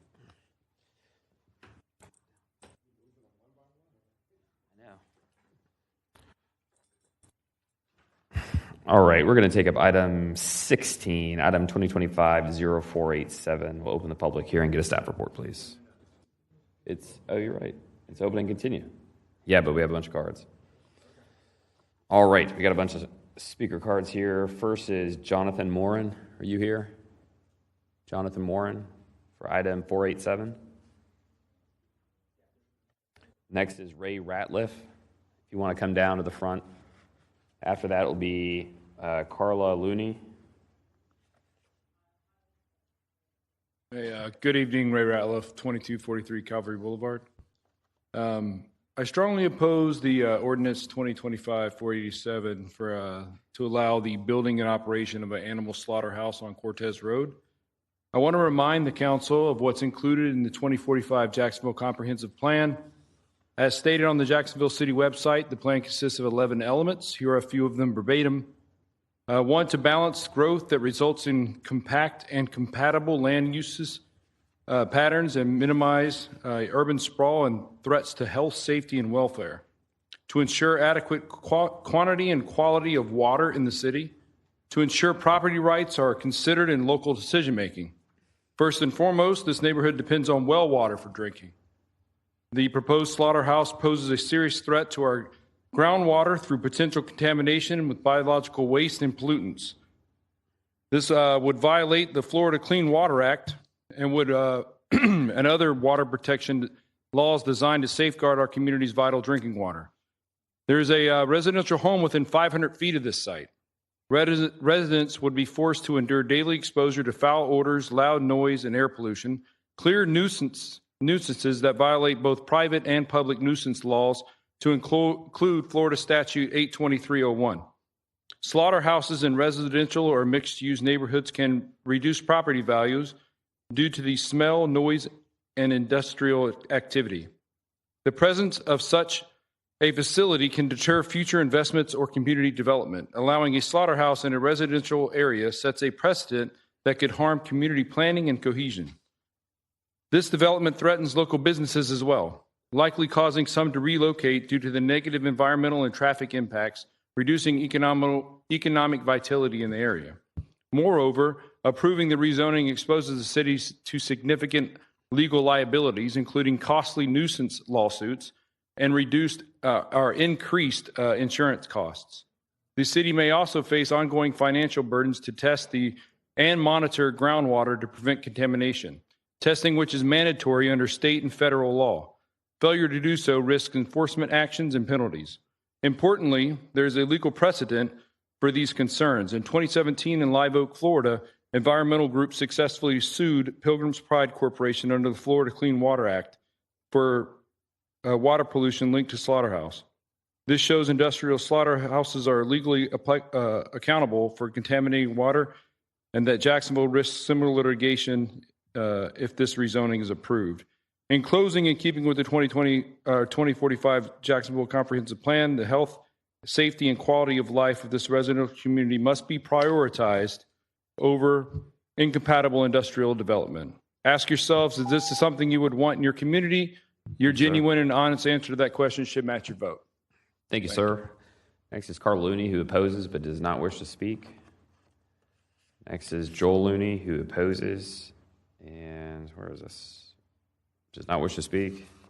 Kristen Brewer opposes. Would you like to speak, Ms. Brewer? Come on down. Next after this will be Gary Hogan.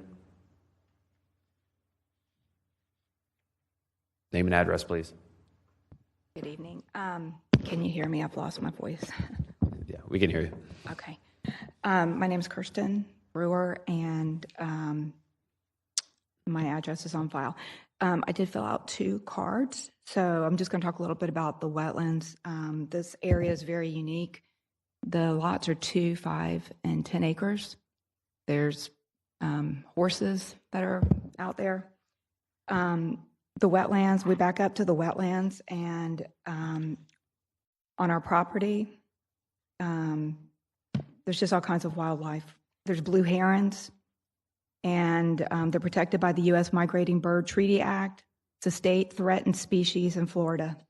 There's bats, egrets, owls, hawks, many migrating birds, coyotes, pigs, bobcats, deer, raccoons, rabbits, and possum. And as the gentleman before spoke, we are on wells, and I do believe there's a conflict with the Clean Water Act. The wetlands behind us, I think if you will look at an aerial map, you'll see it's a very unique property. Sold my home in Atlantic Beach after 25 years. To move to this area, it reminded me of Hawaii, kind of reminded me of Ohana housing, got multi-generational homes. And anybody that comes to my house, they're shocked. They said, oh my gosh, I never knew this was back here. It's incredible, it's beautiful, and it's very unique. And it's a filtration system. The EPA, we had them come out, they looked at our land and to find out what we could and couldn't do. And this is a very unique area in Jacksonville after all the trees were taken out on Atlantic and Beach Boulevard to make room for car dealerships and other businesses. This was, again, an area that is between Beach and Atlantic Boulevards, and very unique. You will find all kinds of wildlife. Already the corner store, which I believe is the owner of this property, we see the homeless out there. People passed out from drugs. 2 weeks ago, we were out there on a Saturday and there was an overdose. So the property is not being maintained already. There's just many issues, and actually on the next card, I'll address some of that. Thank you. Thank you, ma'am. Your voice held up great, but you should never leave the beaches. Terrible idea. Next is Gary Hogan. Name and address, sir. After that will be Shannon Peters if you want to make your way down. Gary Hogan. My address is on file. I didn't prepare a speech, but I'll talk from experience. I was an industrial electrician. I worked in food processing. The noise, the appearance, the smell will not fit this neighborhood, especially the smell. The Live Oak place that they had talked about earlier, I've actually worked there. And the smell was horrendous. The appearance, after 9/11, the federal government asked food processing plants to up their game as far as security, and most of them look like prisons. They have large chain link fences with barbed wire on them that don't fit the neighborhood. And the noise, of course, it's an industrial plant. Have to have refrigeration. Refrigeration units are allowed that don't fit the area. There's manufacturing on DeSalvo. That manufacturing is what I call clean. They manufacture plastic parts in a area that you could eat off the floor. I don't know that they can even. I don't even. From what I've seen, I'm not sure how they can use a DeSalvo address.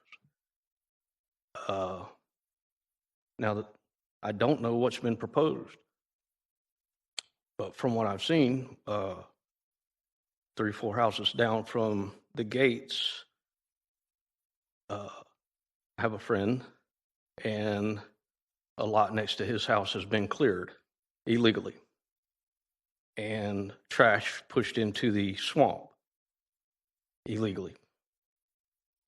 And as far as I know, they're the same people. If that's true, they're not playing by the rules.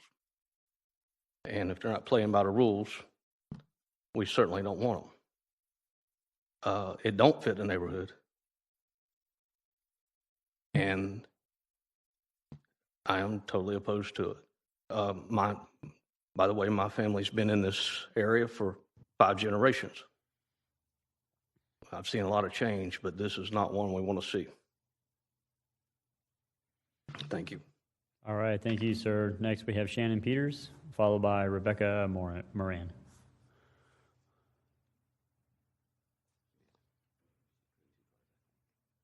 I'm Shannon Peters. I live at 3049 Cortez Road. Just a few lots down from this proposed site here. I could speak all day about my opinions and emotions quite easily, but I know that's not what you guys need. I'm not sure that I'm coming prepared for anything yet as far as the proper evidence you need, but I've been doing my research along with my neighbors, and we are working to get all of that. We have started petitions from our streets, which we have so far 100% help, like support for us as far as that goes. We also have a change.org petition going around with over 2,000 signatures so far. And we've only been working on this, only been aware of this for a couple of weeks so far. I was looking up things about the rezoning on this. I might be discussing the one with the PUD. Is that the next one? I think we're on the land use. The land use we're on one? Land use, yes, ma'am. Just wanted to, some of my neighbors did discuss the condition of the properties right now that are being held there. My kids, I have 5 children. They call the corner lot Crackhead Central right now. Children, there's a bus stop for schools on that corner, and there are people using drugs right there on the corner every single day. Every single day. And so how the property's being held up right now, in addition to what they're proposing, quite concerning. All right, thank you. And next we have Rebecca Moran.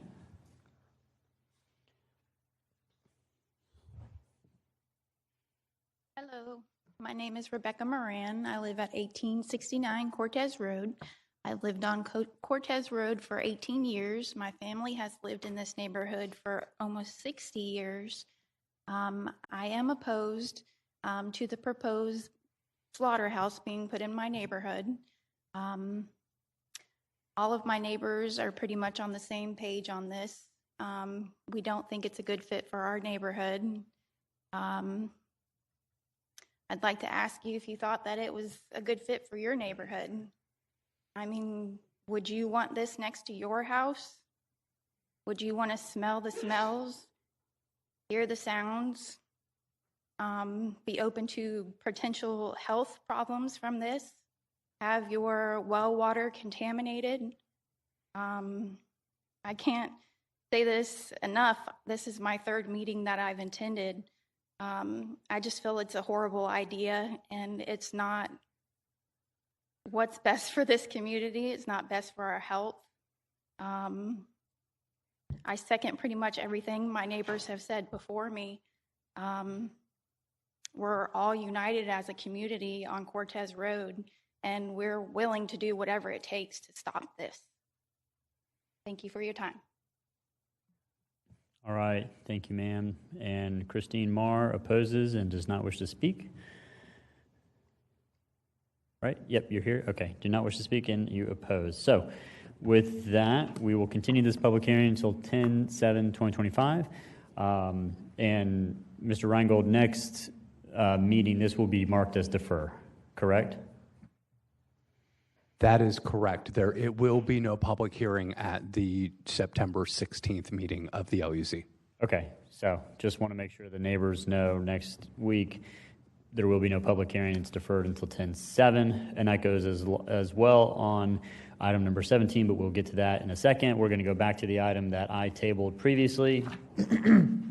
Excuse me, item number 14, 2025-485. I think we got everything. We got the staff report. We were in the public hearing. Mr. Shad, are you there? Okay, he's still here. Yeah, he did reach out to my office. I think it was just in the middle of budget hearings, and it was just kind of busy. And so I recognized the name, but we recapped, got a refresher in the green room. So thank you so much for that. If you have anything to add, you certainly can, but I think we're good. So with that, we'll close the public hearing and bring it back to committee. Motion and a second on the amendment. Can someone please explain the amendment? Absolutely. So I had a scrivener's error in the bill. I had District 5 correctly in the title, but I unfortunately had District 9 referenced later on in the bill. It didn't affect any advertising issues, but we certainly wanted to correct that before it got adopted. All right. Thank you so much. All in favor of the amendment signify by saying aye. Aye. Any opposed? The amendment carries. Motion and a second on the bill as amended. Seeing no discussion, open the ballot, record your vote. 6 yeas, 0 nays. By your action, you've approved 2025-485. Item number 15, 2025-486. Council members, please declare any ex parte communication you have at this time. I'll go first. I met with Mr. Shad at 8 o'clock in the green room on 9/3, and this paperwork will be filed with Legislative Services. Seeing no one else in the queue, let's open the public hearing and get a staff report. Thank you. This is the companion conventional rezoning ordinance 2025-0486, which is rezoning 1.79 acres from commercial office to industrial business park to allow for the existing business to expand by building an office and warehouse adjacent to the existing structure. The southern portion of the property is currently developed with office space, but rezoning the parcel to IBP would allow for the development to expand to the north portion and allow for warehousing and storage in connection with that existing office space. The subject property is just south of Sunbeam Road, and the general area along Sunbeam is primarily zoned for industrial type uses. Staff has reviewed the request and finds it consistent with the comprehensive plan. The property is also located within the industrial situational compatibility zone, which is an area the city has identified as suitable for industrial uses due to its close location or close proximity to existing industrial areas of the city. We find the requested rezoning to IBP to be compatible with the surrounding area, so we are forwarding a recommendation of approval. It was heard by Planning Commission on August 21st. There were no speakers in opposition and little discussion, and they voted unanimously for approval. All right, with that, we have one speaker card, Mr. Jack Shad. Jack Shad, 1239 Woodward Avenue in Jacksonville. Once again, I don't have a lot to add to the staff report, but I'm happy to answer any questions that people have. All right, thank you so much. Seeing no speakers in the queue, we'll close the public hearing and bring it back to committee. No amendment. Move the bill. Motion and a second on the bill. No discussion. All right, open the ballot, record your vote. 6 yeas, 0 nays. By your action, you've approved 2025-486. All right, thank you, Mr. Shad. 16, we took up. 17, we will open the public hearing on this. Go to the questions. All right. First of all, we have Ray Ratcliffe. Then, let's see. Kristen Brewer, come on down. Rebecca Moran, come on down. Jonathan Moran, come on down. And Gary Hogan, come on down to the front row. There's little reserved seats right here so we can get you guys in. Mr. Ratcliffe, go ahead. Ray Ratliff, 2243 Calvary Boulevard. I was last up, I read what I had written about this rezoning process, but to be honest, let's just talk bluntly about it. When we say it's a residential area, you can literally throw a rock and hit a house from where they want to put it. It's been on the news. I'm sure everybody's seen it. We're not talking about like, hey, putting a restaurant or something like that. It's hey, we're putting a slaughterhouse right next to a residential home. And my biggest concern, and what should be the city's biggest concern about doing something like this, is what kind of precedent you're going to set, and then what liability due to the negligence of any type of groundwater being polluted. It's not that they're using city water. This community uses the well water, right? And there's, like I said in my paper, there's litigation about this in Florida where this has happened and polluted groundwater and water in general. It's just it's a bad idea that only benefits one party. And just to get to the meat of it, no pun intended, is that it's halal. It's a religious way of making the meat. The Apna Bazaar is the restaurant that would be serviced from this meat packing facility or animal processing facility. So there's that tie to it. So that's that benefit. No one's taking that benefit away. It's just not here, not in a residential community, not next to this lady's house. I mean, imagine if that's your house, the property value that would decrease immediately if this is put there.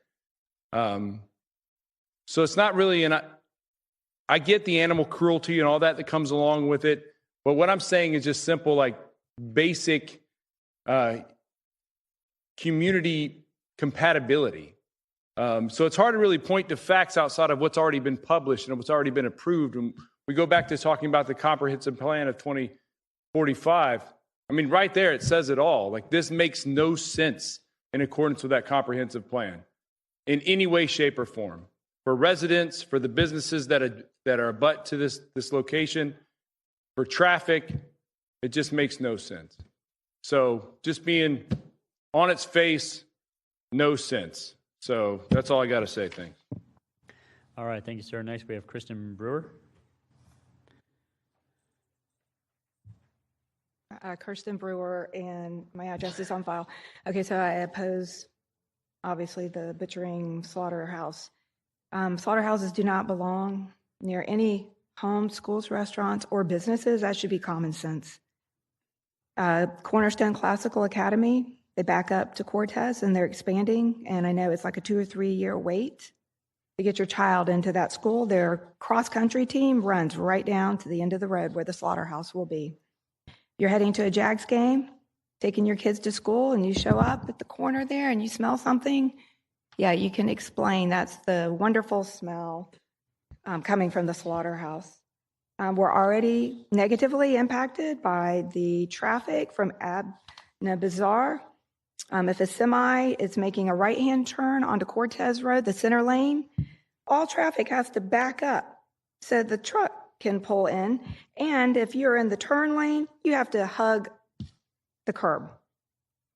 I don't even know how that's possible. In addition to that, when semis back into the market from Beach Boulevard, they put cones in the middle of the road and stop all the traffic just to bring in their load. This is not just a Cortez concern, but a Jacksonville issue.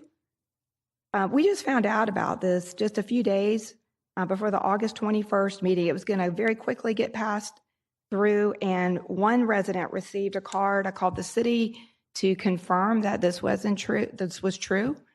This was on a Friday. I didn't know what to do but put a sign in my yard. I made a homemade sign, and I posted something on the Nextdoor Neighbor app, got my immediate neighbors to go stand on the corner with me to say, did you know a slaughterhouse is going to be put there? We've been doing it ever since. And I will tell you that in 48 hours, 9,000 people viewed that post. This is why I've lost my voice. I've probably spoken to hundreds of people now, all over Jacksonville. Even standing on Beach Boulevard, I have people roll the window down and say, well, they're just going to be wrapping the meat up. I said, no, they're going to kill the animals. And people are shocked. And they said, oh, no, there's laws here. They can't do that. They don't kill. And I said, well, yes, they are. So I also want to tell you that I heard that this community is underserved. So I just want to point out that today, I went to Walmart. There's Walmarts all over town. And let me tell you what I found in the meat department. I found this is all halal meat: lamb chops, lamb loin, lamb breast, lamb shanks, lamb leg steak, ground lamb, grass-fed ground beef, beef stew cubes, chicken thighs, chicken breasts, chicken wings, chicken thighs, all halal hand-cut meat. So there is not a problem with getting halal meat. There is a Walmart everywhere, and Costco. You can buy it in bulk. All right, thank you, ma'am. Next, we have Rebecca Moran, followed by Jonathan Moran, Gary Hogan, and Shannon Peters. Hello, Rebecca Moran again. I'm still opposed, and I second everything my neighbors have said. Thank you. All right, thank you. Jonathan Moran, don't wish to speak, opposes. Gary Hogan, don't wish to speak, opposes. Shannon Peters.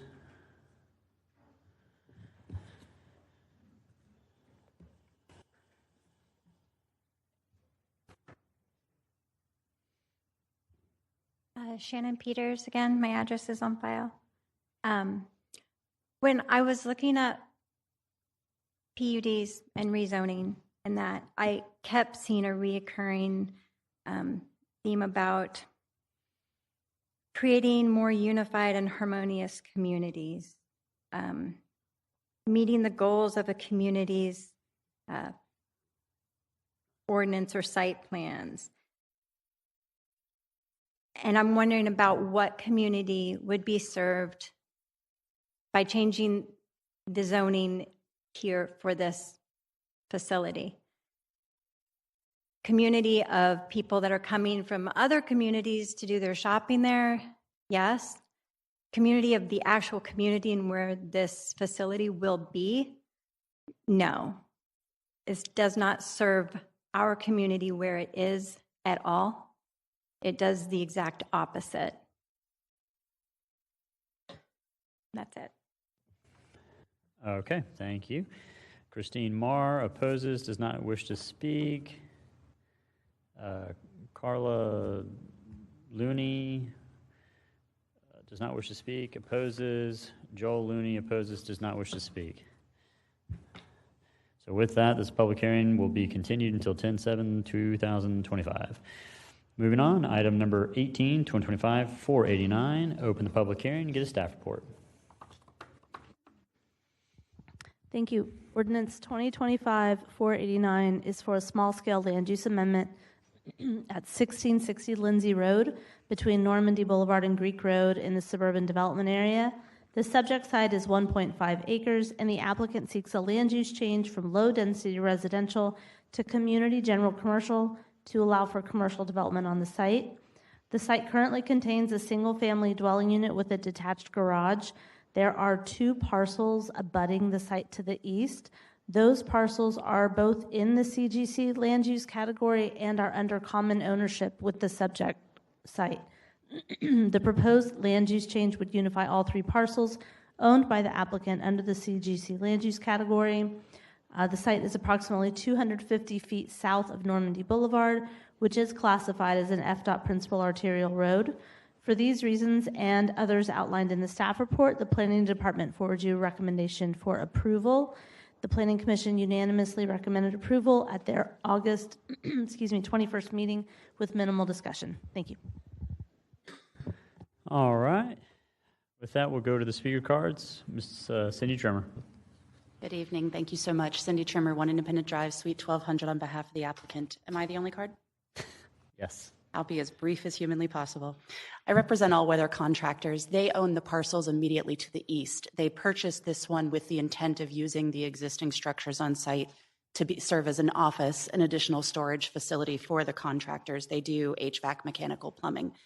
The property to the north is a self-storage facility. There is a residential property to the south. We connected with that homeowner, and that homeowner does not object to the proposed use.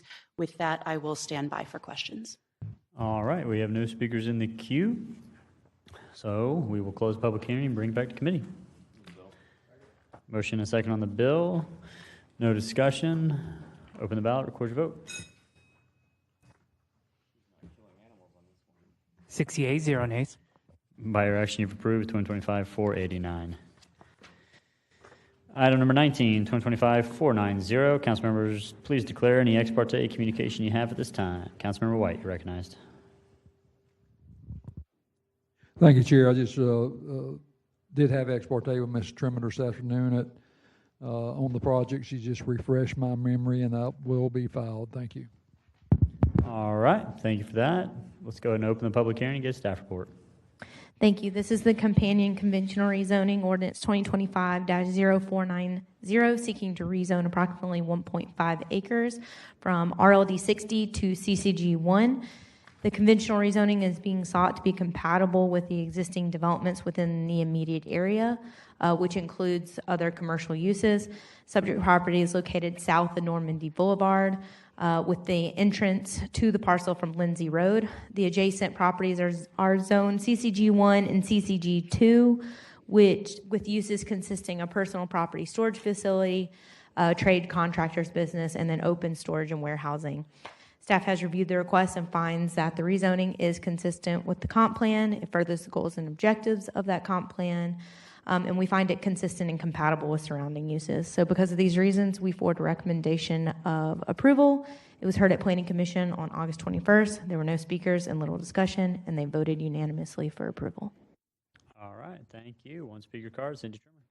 Cindy Trimmer, 1 Independent Drive, Suite 1200 on behalf of the applicant. Aaron did a wonderful job. I'll adopt my prior comments and stand by the staff report. All right. No questions. Close public hearing. Bring it back to committee. Motion and a second on the bill. Seeing no discussion, open the ballot, record your vote. 6 yeas, 0 nays. By your action, you approve 2025-490. Thank you. Yep. Item 20, 2025-491. Open the public hearing, get a staff report. Thank you. Ordinance 2025-491 is for a small-scale land use amendment at 2939 Manitow Avenue. The site is approximately 0.37 of an acre and is located along the north side of Manitow Avenue, a local roadway between Baltic Circle, also a local roadway, and Ortega Boulevard, a collector road.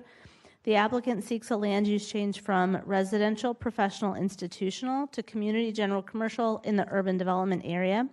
In 2020, the land use of the site was changed from CGC to RPI. The applicant now seeks to amend the land use back to the previous CGC designation. The proposed amendment is a logical extension of the abutting CGC land use designation, as it will result in a uniform land use designation for an entire block in the Old Ortega historic neighborhood. The proposed amendment to CGC results in a compact and compatible development pattern as CGC surrounds the subject site to the northeast and west. For these reasons and others detailed in the staff report, the Planning Department recommends approval. Planning Commission unanimously recommended approval on August 21st. There were several speakers that were in opposition. That had to do with them not wanting an outside developer to purchase all of the parcels on the block. And Planning Commission had a brief discussion explaining that that's not essentially the scope of the request. So I'm happy to take any questions. All right. Thank you, Ms. Kelly. We have one speaker card. Ann McCarthy. Questions only? Okay. With that, we have no speakers in the queue. Close public hearing and bring it back to committee. Motion and second on the bill. Seeing no discussion, open the ballot, record your vote.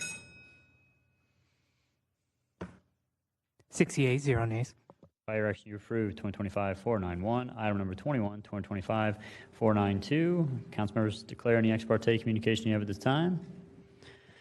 Seeing none, let's open the public hearing and get a staff report. Thank you. This is the companion conventional rezoning 2025-492, seeking to rezone approximately 0.37 acres from a PUD approved in 2024 to commercial neighborhood zoning district to permit for commercial uses. The subject property is vacant as the previous structure was demolished in late 2022, early 2023. Subject property is located in the Old Ortega Historic District and was originally zoned as commercial neighborhood, but was rezoned to a PUD in 2020 under Ordinance 2020-89 to permit for a duplex. The property was then rezoned to a new PUD in 2024 to permit for a quadplex. The applicant now seeks to revert the property back to its original zoning district, which will allow for a variety of low-intensity commercial uses matching the zoning within the immediate area. Staff finds proposed rezoning is consistent with the proposed land use category of CGC and will further the goals of the 2045 comprehensive plan. We find the requested rezoning back to the original zoning designation of commercial neighborhood to be consistent and compatible with the surrounding uses. So we forward a recommendation of approval. This item was heard at the August 21st Planning Commission meeting. Several speakers expressed opposition to the request, citing concerns regarding a potential future development of condominiums on the site. Comments emphasized the importance of preserving the established character of Ortega Village through the continuation of small-scale development patterns. The applicant stated the request was intended to restore the original zoning district to align with the surrounding properties, and the commission expressed no concern and voted unanimously for approval. All right. Thank you, Ms. Cox. With that, we have one speaker card. Ms. Ann McCarthy. Thank you. I'm just here for questions. Got it. All right. Just want to make sure. Councilman Gaffney, go ahead. Yeah, quick question through the chair. What's your, I guess, goal with these properties? What's your ultimate goal? What you plan to do? Well, I'm just the owner of one property, this one small property. I'm one of 9 on the square block. All of the other 8 properties are all zoned, as I'm just asking mine to be reverted back to the zoning it was in 2020, 5 years ago.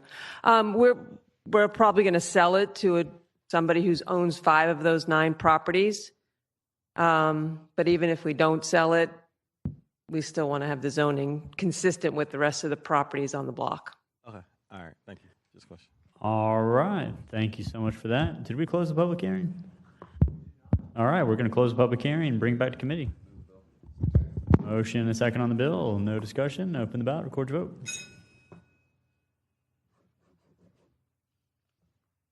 6 yeas, 0 nays. By your action, you approve 2025-492.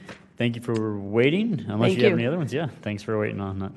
All right, 22, 23 were deferred until next time. 24, 2025-495. Open the public hearing. No speaker cards. We'll continue this public hearing until 9/16/25. Item number 25, 2025-496. Open the public hearing. One speaker card. Ms. Maggie Dogle? Maggie Dogle? Are you here? All right, she opposes. And this public hearing will be continued until 9/16/25. Item number 27, 2025-499. Open the public hearing. No speaker cards. We'll continue this public hearing. What's up? Everything good over there?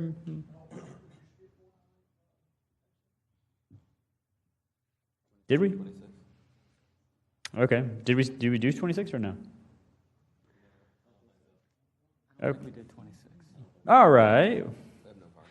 We have no speaker cards. Public hearings continue until 9/16/25. Just making sure the new guys over here are paying attention, and they are. Yeah, rookies over here. Make sure they're not just, snacking on stuff. All right, we got 498 was open continue until 9/16/27. Open continue until 9/16. There were no speaker cards on that one. Mr. Vice Chair, 499. Okay. We took up number 28, number 29, 2025. Okay, number 29. Yep, item number 29. 2025-516, open the public hearing. No speaker cards. We'll continue this public hearing until 9/16/25. Item number 30, 2025-517. Council members, please declare any ex parte communication you have at this time. Anybody? Seeing none, we will open the public hearing and get a staff report. Thank you. This is application for rezoning ordinance 2025-517 located at 0 Plummer Grant Road, seeking to rezone 1 acre of land from residential rural acre to residential low density 90. The request is being sought in order to allow for the development of 2 single-family dwellings. The subject property consists of 2 vacant lots, with one being 0.5 acres and the other being 0.32 in size. The area surrounding the site is comprised completely of single-family dwellings ranging in lot sizes. Across Plummer Grant Road from the subject site is zoned RLD 90 as the applicant is seeking, and there have been 2 PUD rezonings north of the subject site, 1987-68 and 2014-254, which both allow for smaller RLD 60 standard lot sizes. If approved, the applicant will still be required to obtain a waiver of road frontage for the rear lot, but would be able to develop the lot along Plummer Grant Road by right. Staff finds the proposed zoning district to be consistent with the other districts in the area and with the LDR land use category, so we forward a recommendation of approval. The application was heard at the August 21st Planning Commission. There were no speakers present and little discussion among the commissioners, so the commission voted unanimously for approval. And I just want to let you know that the applicant is here. She did fill out a speaker card, but I think it got mixed up with the 2025-515 group. Okay. It's Lockett Jones. Yeah, I recognize the name, and I think it got mixed up. So we'll find you in the stack. But go ahead, Ms. Jones. Good afternoon. Good evening. My name is Lockett Jones, and my address is 8550 Touchstone Road, Unit 811, Jacksonville, Florida, 32216. And my husband and I, James Calvin Jones, back in the back there, we're just looking to rezone the property from an RR to, like she said, to an RLD 90. And we are in agreement with the staff's recommendation. All right. Thank you for that. We have no speakers in the queue. Did you have y'all reached out and had a meeting with Councilmember Boylan? Excuse me? Have you reached out to District 6 Councilmember Boylan where the development is? No, I mean, I didn't know I needed to. Okay. Typically, it's always good to reach out to him. So just make sure you reach out to him to make sure he has any questions for you. Generally, that's just a rule of thumb. So It doesn't sound like it's anything too crazy or whatnot, but just make sure that's what we always say. So I want to make sure the same, kind of goes for Councilmember Boylan. So Councilmember Diamond, we're still in public hearing. Yeah, through the chair. This has nothing to do with my decision at all. But people get paid a lot of money to get up at that podium and represent for people, and they don't do half as well as you just did. So thank you. Great job. Thank you. Yeah. All right. So let's close the public hearing and bring it back to committee. Motion and second on the bill. Seeing no discussion, open the ballot, record your vote. 6 yeas, 0 nays. By your action, you have approved 2025-517. Just reach out to Councilmember Boylan before the full council meeting. Okay. Yeah, yes, ma'am. All right. That pretty much concludes it. We just got to read the rest of these. So the following items are deferred with public hearings next cycle: 2025-578, 579, 580, 581, 582, 583, 584, 585, 586, 587, 588, 589, 590. Pause right there. We had 2 speaker cards on 590. There's no public hearing tonight. Doesn't look like they're here. So just for the record, continue the deferrals: 591, 592, 593, 594, 595. Guys, all of the things that I just read, plus everything we deferred tonight, is what we're hearing next LUZ meeting. Eat a big dinner, bring a lunch, do all that. Yeah, I know. And then they got through. Anyways, we had a lot of deferrals tonight that were supposed to be here tonight. 2025, 596 is deferred, and then the following are on second readings: 2025, 623, 624, 625, 626, 627, 628, 629, 630, 631, 632, 633, 634, 635, 636, 637. And with that, congratulations, we just hit our longest meeting of this new LUZ. This meeting's adjourned. No, this meeting's adjourned, bro. Yes, sir. What? Yeah, go ahead. I just wanted to say on the record, whatever record is going, hey, for the record, Mr. Chair, I know some of my constituents in the back were talking about competent substantial evidence. I want it to be understood. I see you. I hear you. I put out a primer at the beginning of my term about what competent substantial evidence is, how it works. They did everything right. Many of them, there were some who didn't understand it, but for the majority, they brought back the specific evidence. And so I wanted to encourage them to continue. Thank you for letting me say that. But they were like, well, wait a minute. We didn't think that they heard us. And I just wanted them to know they were heard. I know Mr. Reingold was trying to explain, but I think they got it. As long as they bring evidence, we certainly want to hear it. Thank you. Yeah, and to that point, Mr. Reingold, I did miss having you read your little thing at the beginning. So always feel free to interject just so we have it on the record. Yeah, thank you. No worries.